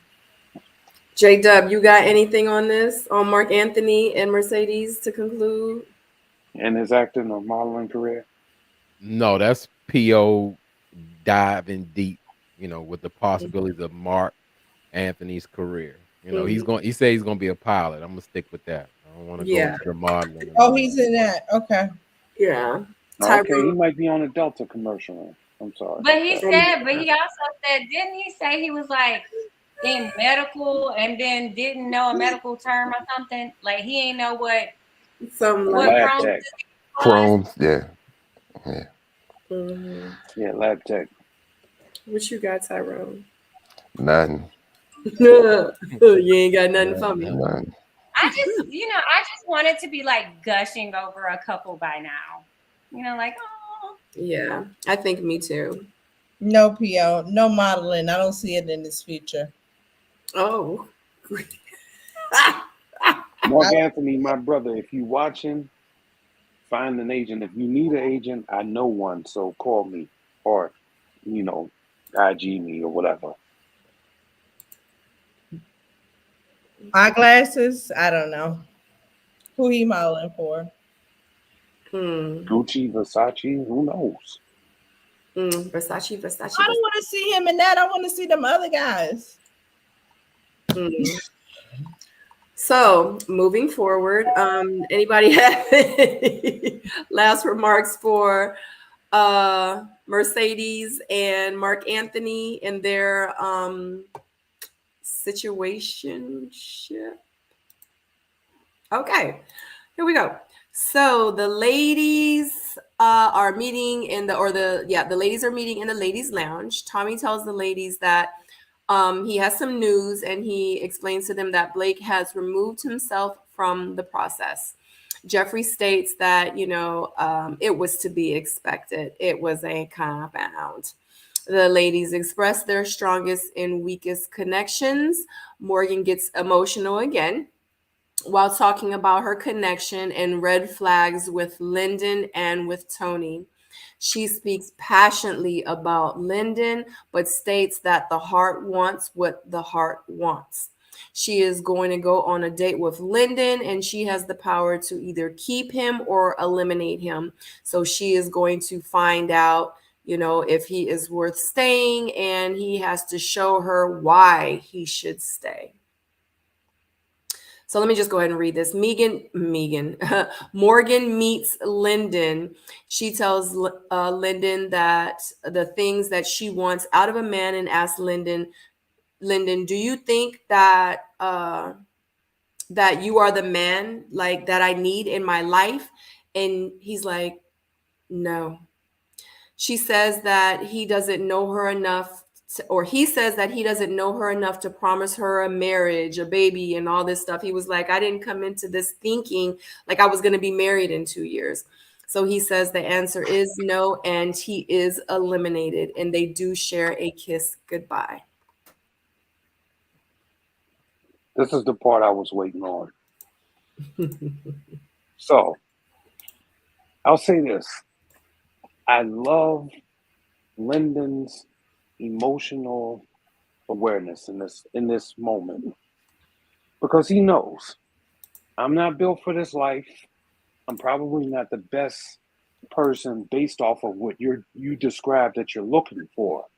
But I feel like he was open to trying to get to a place with her, but realizing like, what's on the table, probably, what Tony is talking, he's probably like, man, I'm not going to go through and, be toxic or give these crazy traits that you like, because that's not who I am. And it seems like she likes a fighter. She just does. Some women like brutes. And, so she found that with him. But let's rewind back. Because let's talk about Tommy. Me and Thomas, we never really agree. I never really agree with Thomas on certain things. However, in this moment, I wholeheartedly, was like, yes. When he started talking to her, goodness, Morgan, about Tony and saying, don't you know when you see somebody toxic, don't you see red flags? Look at how you talk about Lyndon. And look at the things that you said about Tony. Like, he's actually given counsel. And this is the first time for me anyway, that I've seen Tommy really evaluate somebody and give them counsel, right? Like, I've never seen that from him. I've heard him say stuff on the fly, but he really seemed like he was genuinely concerned for her choices and her decision making. And he was trying to really hone her in, probably said, man, if this was my daughter, I wouldn't want to see her go out like this. So let me go the extra mile to dumb it down and break it down for her. And even though Tommy made perfectly good sense, even though Cynthia made perfectly good sense, and even on the way out the door, Lyndon was trying to make sense, she still chose the toxic path, right? And so for that, I'm thankful for Lyndon that he revealed that he wasn't about that life. And he saved himself and he dodged a bullet. Regardless of whatever it was, whenever somebody says, and puts it out there on blast and they still ignore every single thing that says, get away from that person, and you go through that door, consider yourself lucky to avoid that obstacle. That's it.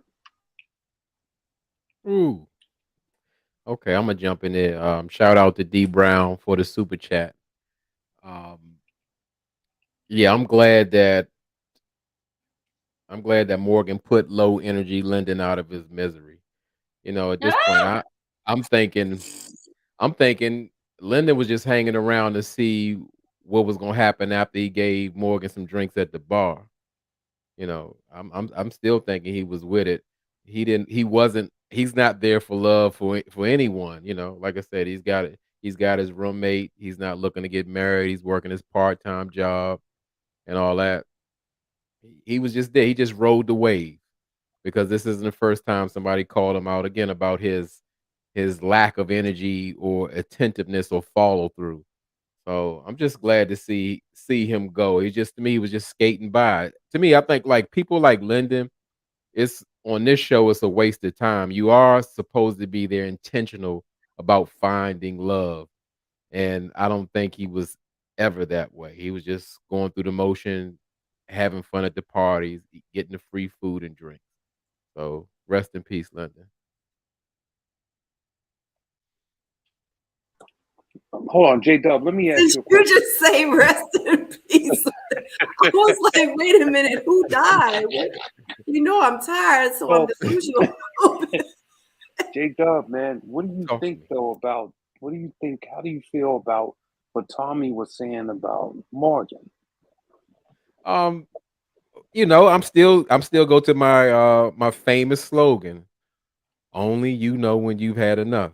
He tried to lead Morgan to that water, but she would not drink it. And you have to allow a person to fall or make those mistakes when they refuse, regardless of who they are in your life, your parents, your children. If they refuse, you cannot make them. Only they will know when they say, you know what, my time is up. I need to do better. I need to do something different. And she's verbalizing that what we all see. This man is red flag city, but yet she still comes forward. You know, that's saying a lot about where her state of mind is. So, I mean, I didn't think Tommy had a Yana Van Zant moment or nothing. It's just the fact that he's like, dag, Morgan, can't you see this man is no good for you? You know, and as I said, for the same people who support these type of people, everybody loves and receives differently. So some people need that person that yells at them, treats them aggressively, slam them up against the wall, all that kind of stuff. Some people into stuff like that. Everybody's different. Only you know when you had enough. Tommy tried to reach her. I saw that.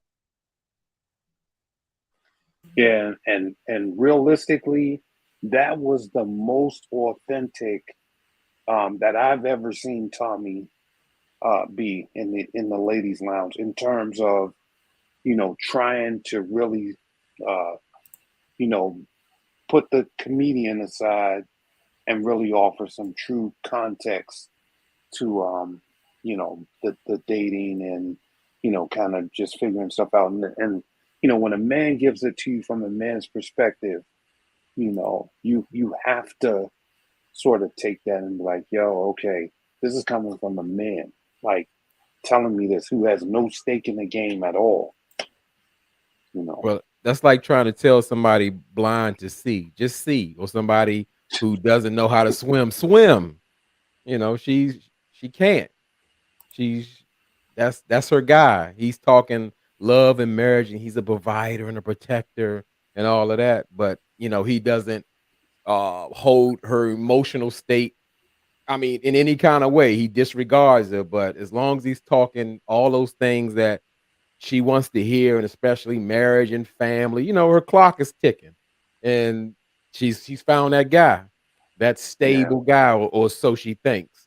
So it's all right in front of her, so she thinks. So yeah, he's gonna show her. She'll get it. I hope I'm wrong about everybody. I really do. I don't know, PO, because you be delivering. So I don't know. Because you only been wrong one time. You know what I'm saying? Ah, Only man. been wrong one time. I don't know. But real quick, J Dub actually said it. Shout out to D Brown. Thank you so very much. She says, Sabrina, your hard work on your channel does not go unnoticed. You spend a lot of time and dedication on your notes, panels, vlogs, and missing link, etc. I appreciate the acknowledgement. Thank you so very much, because I really, really do work hard. Thank you so much for the super chat. I appreciate you. Tyrone, what you got?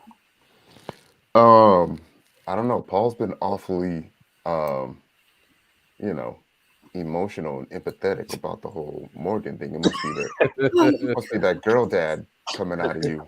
Okay. I don't think I've ever seen you this passionate, you know, about certain subjects, but you're on it tonight. Oh. Let me turn into PO. I'm gonna interrupt you, Tyrone. Tyrone, would you want a guy like Tony dating your daughter? Good question. Yes or no? Quickly. No, but exactly. No. So why you keep advocating for this man? I mean, I'm not even asking. That's a rhetorical question. Again, everybody loves and views differently. I'm gonna let y'all have it. Yeah, I didn't even get to the advocating for Tony part.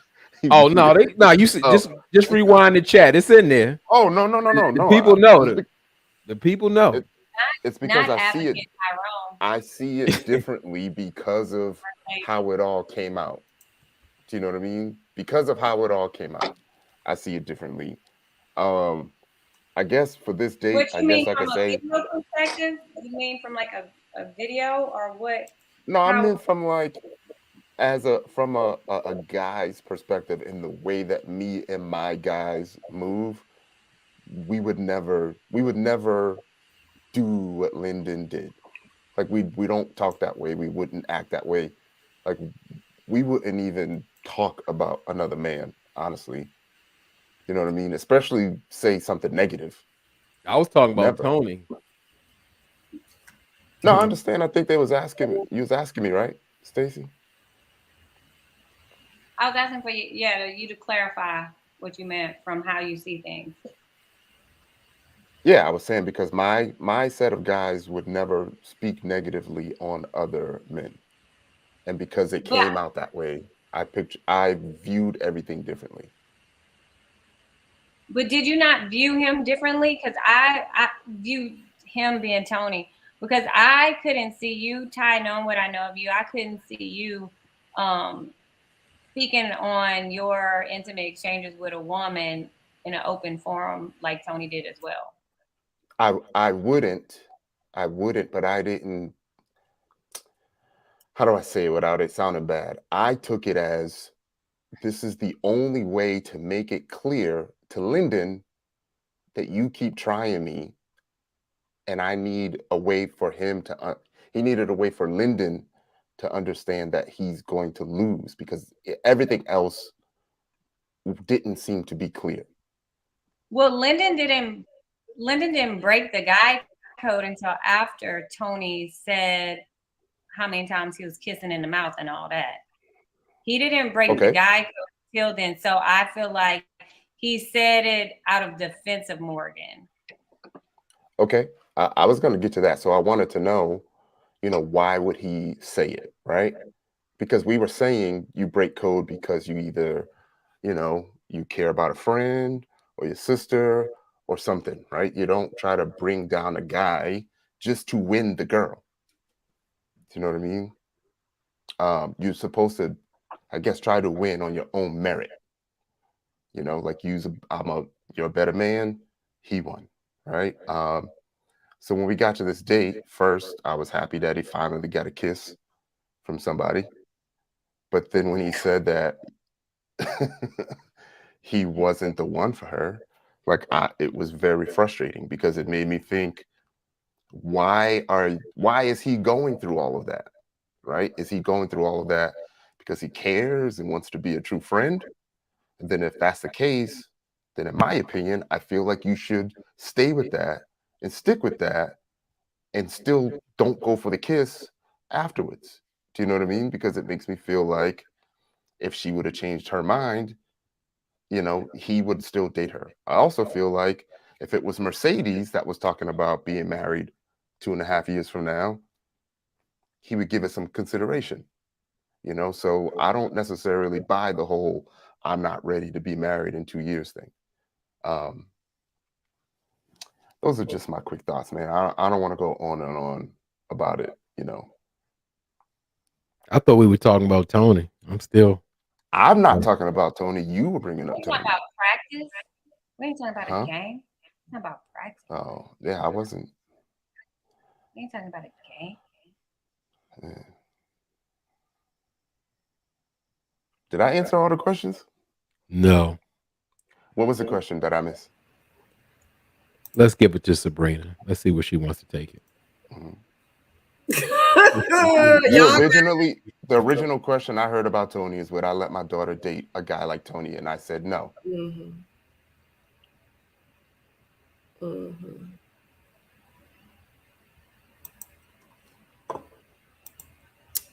Well, all right. Thanks for the moment of silence.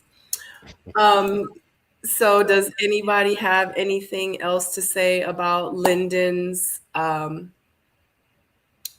dismissal from the show? His elimination, his first kiss. Yeah, y'all got anything? No, but I just have something that I wonder, right? What would happen if Lyndon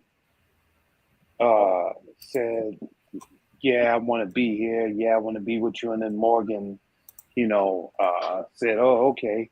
Well, then does that mean that Tony has to leave, or would they still just drag it on? I mean, that's really not a thought that requires an answer, just kind of, something that I thought about in terms of the show. Even though we're moving on, Can I just say this? Because I think it's in alignment with UPO, which is so weird because I feel like I haven't been in this much alignment with you like ever. Lord. Like you are channeling your inner Ty. Ty is being channeling his inner PO. And I am in locked up with PO. And J Dub is major pain. Like, what the hell? Like, is it a full moon? Like, hell. I just want to go back since we just had that lengthy discussion about it. Now that I'm thinking about it, Ty, like y'all brought this up a discussion because sometimes, like, okay, one thing I love to say about you guys is that, and I think that P.O. might have said earlier, like when a guy is giving you advice from the male perspective, listen. You might not agree, but listen because I can't speak on behalf of a man or your emotions or how y'all think. So one thing y'all said, you were just saying, just made me think. Looking back, I feel like Lyndon looked defeated this episode. I think that he knew he was leaving. He just didn't know when. And I just kind of think that it was dragged about. Because even when it was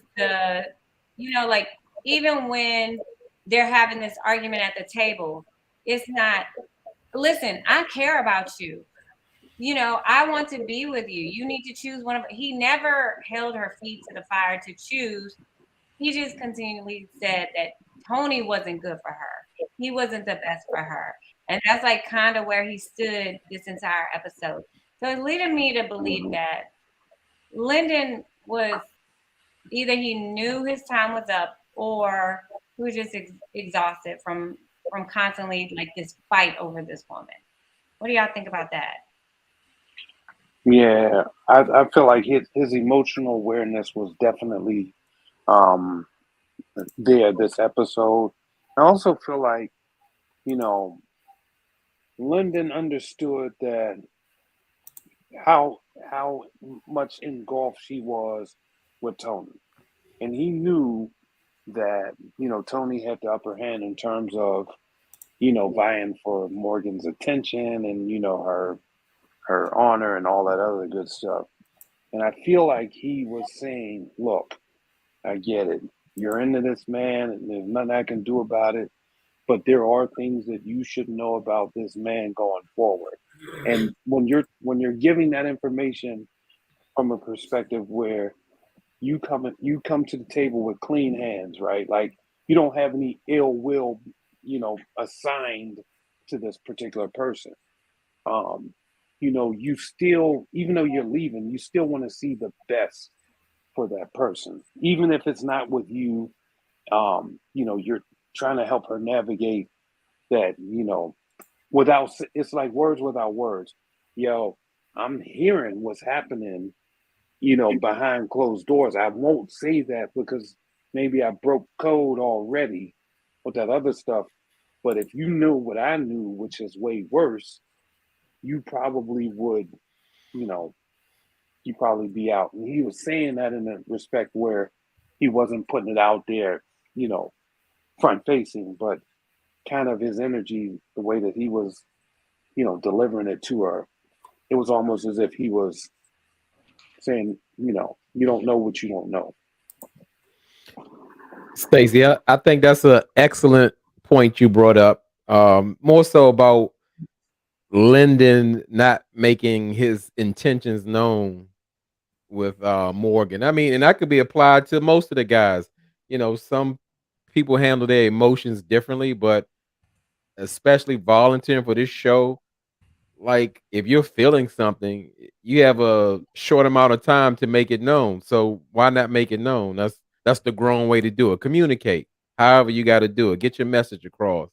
And I definitely felt like Lyndon didn't make it clear that, hey, Morgan, I want you, we should be together, or anything like that. It's just more so, hey, it's Tony's bad and Tony's this, and I don't want to fight. I get that part. I mean, he started the fight, in my opinion, but he doesn't want to fight. But yeah, he wasn't intentional, and that's just like a whole lot of people. But that's not the first time he hasn't been intentional. So. That's it for me.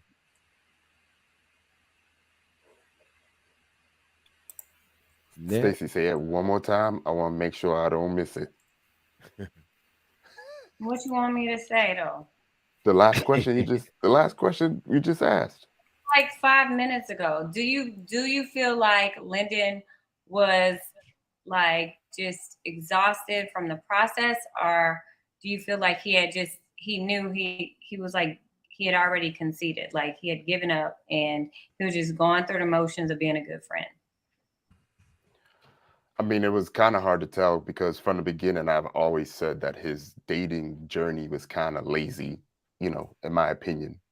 I felt like at the end, like it truly did become personal for him. And I kind of feel like he was trying to find a way to let Morgan know that Tony wasn't good for her. And he just couldn't think of many ways to make it clear other than just finally saying it.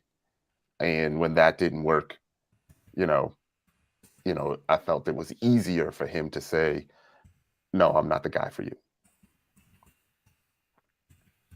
Did somebody other than myself, I'm just jog my memory if anybody can take accountability. A gentleman on this panel, I don't know which one, because if I did, I would say it. Somebody said Lyndon is like a hunter. That's his style. He's a hunter. Did anybody say that? Somebody said it. No, I said. I said that. Yeah, they I said all that a have while different ago, hunting styles. Yeah, Yeah, and I feel and like he's got a lazy style. He's got a lazy lion style. right. I agree with that. Okay. Yeah, and it's funny because most Jamaicans are pretty much hunting hardcore. So that's gonna be a side conversation that I want to have with Lyndon in the real world. Like Not Daddy PO, therapist. Ooh, Yeah. look at him. Producer, Daddy. therapist, I need answers. counselor, Mhm. Right on. deliver. Right. Okay. I don't know what else I don't know. It's crazy because even though like we're almost at the end, I think I just was really done a few episodes ago. Like it just got to the point where it just wasn't fun for me, not even reviewing it. Like it was getting to the point where I was like, oh my God, it's Friday. I do not want to go live. Like in the beginning, I was like, okay, I was interested. In the middle, I was like, oh my God, this is starting to get good. By like episode 8 or 9, I was like, yeah, I'm kind of good with it. I don't know. I hope that, also too, let me know in the comments if you're watching this replay back. Let us know down below who your predictions are for your couples. I know for me, you know what? I don't even know no more. Do you I don't even know. care? Is the question. And I think that's what it is. I don't know. I want to care. Because like I want to follow through. I want to see this process through even for myself. Like because I'm so loyal to it, but it's Right. just not giving what it's supposed to give. And I think because in my head, I feel like none of the connections are real. So it's like, I want to be like none of them, but I don't want to go off of like what I feel like in here. I want to go off of what I see like on TV. If I could go by what I see on TV, I feel like Mercedes and Anthony are going to end up together. Morgan and Tony are going to end up together. Cynthia and Anthony are going to end up together. Jeffrey and Andre are going to end up together. That's just what I would think. You know what I mean? Because like, and if I had to pick any couple that I felt like was real, that was really like into it, it would be Cynthia and Anthony. And that's about it. I feel like that would be the only real couple if I had to go off of, if I had to give something, you know. Yeah, I'm in alignment with you, with the exception of this. I feel like when it comes to the bridge, this needs to be the time where Morgan needs to step up and put on her, adult panties and say, I can't take toxic people in my life. I can't do a relationship like this. And against all of the feelings that I have, I'm out and I'm choosing myself. Yeah. That's the only thing. That everything else, I'm right there with you. Yeah. So, all right, real quick, because I don't even want to get into all that, because I know we did it last week and I'm over it. Real quick, at the very end of the previews, I don't know if you guys watched it, but I just wanted to hear your thoughts on it. At the very end, when Morgan meets Tony, she says, she mentions the entanglement that Tony has with Natasha.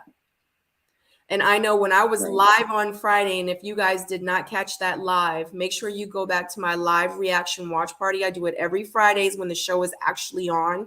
You can go back and check that out. And I put a picture of Natasha and we kind of briefly talked about it.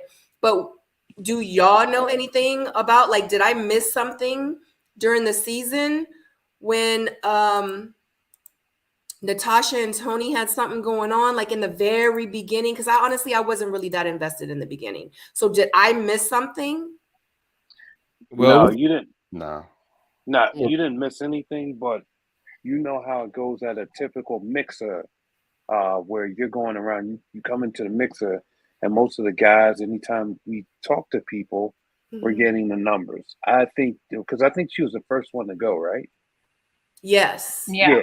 And so I think that he probably had her number and was like, yo, I'm sorry that you had left so early and all, what I'm saying? But, I could be real, Paul. Paul's being real because he's speaking from experience. Yeah. No, but he's saying it sounds like you're saying it like just momentarily at that day. He had to still be. I'm not saying that.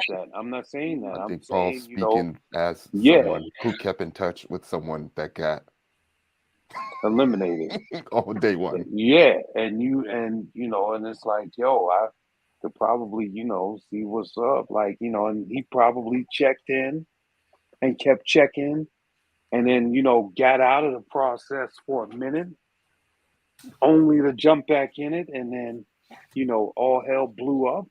And it was like, yo, yeah. I don't know, because an entanglement. I mean, that can happen quite easily. That sounds like more than just talking. Exactly. That sounds like I heard something, and I need to let you know what I had heard. I think that's what keeps him off the bridge. Yeah, I feel, exactly. Ignites the grand exit. I wonder how long. I wonder how long she's been sitting on this. She probably knew this whole time and was like, checkmate. Yeah, she gonna be like, grand exit activate, like the Wonder Twins. Bam. If I was to guess, I would think she found it. I would say she found out at the mansion. If I was to guess. Yeah, I think she probably, while he was sleeping, she probably went through his phone because that's what toxic people do. Probably. Wait a minute, hold up. Because number one, who was brought up but Marcia? So we know that he had been having communications, feelings, thoughts, feelings, connections with another woman as well. So now we're adding Morgan plus 2 to this whole entanglement.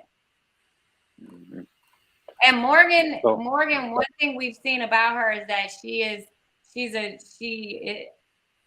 jealous, like has jealous tendencies, and she flips out when she has these tendencies, hence Narragate. So if she had known all this time, we would have seen her flipping out about it before. I agree with you. I think she saw the phone while they were at the retreat. Yeah, because after Lyndon left, she probably didn't spend the night in her own room after that. It was like, oh, Tony, here I come. Well, after Lyndon left, it was probably like, after Lyndon left, she was probably like, let me see. I'm gonna find out, and probably went through his phone and also found information regarding Natasha. That's probably what happened. That's how it happens when you go look for one thing, you find something else. So I'll tell you this too. Lyndon might have called him when he got home. Oh, sis, I forgot to say about the other one at the table. It was one more. And this is the funny part right here.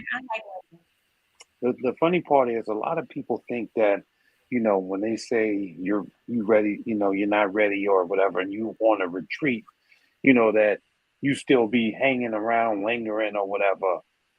No, they really get you out of there because quickly, like in that moment, you're whisked away. And if you're not like near society, they get you to the nearest hotel and you be gone. So you don't know nothing else about nothing else.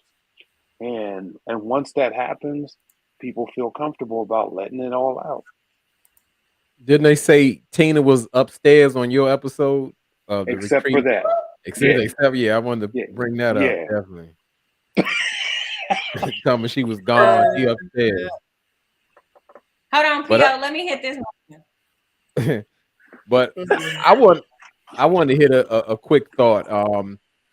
I don't think we ever mentioned about, was it when someone knocked on the door when Tony said, oh, I thought that was Marcia coming back or something like that. Anybody remember that statement? Or maybe I'm sleeping. No, I think that might have been in Tony's confessional. Oh, okay, yeah. He so wanted on the Marcia. screen is Natasha. That's because a couple people were like, "Who's Natasha?" So this is Natasha. I was a lawyer, right? Yeah, I think she was a lawyer. Yeah. Mm-hmm. Yeah. Yep. They're probably like the same height. He probably had, you know, he was trying to get after that.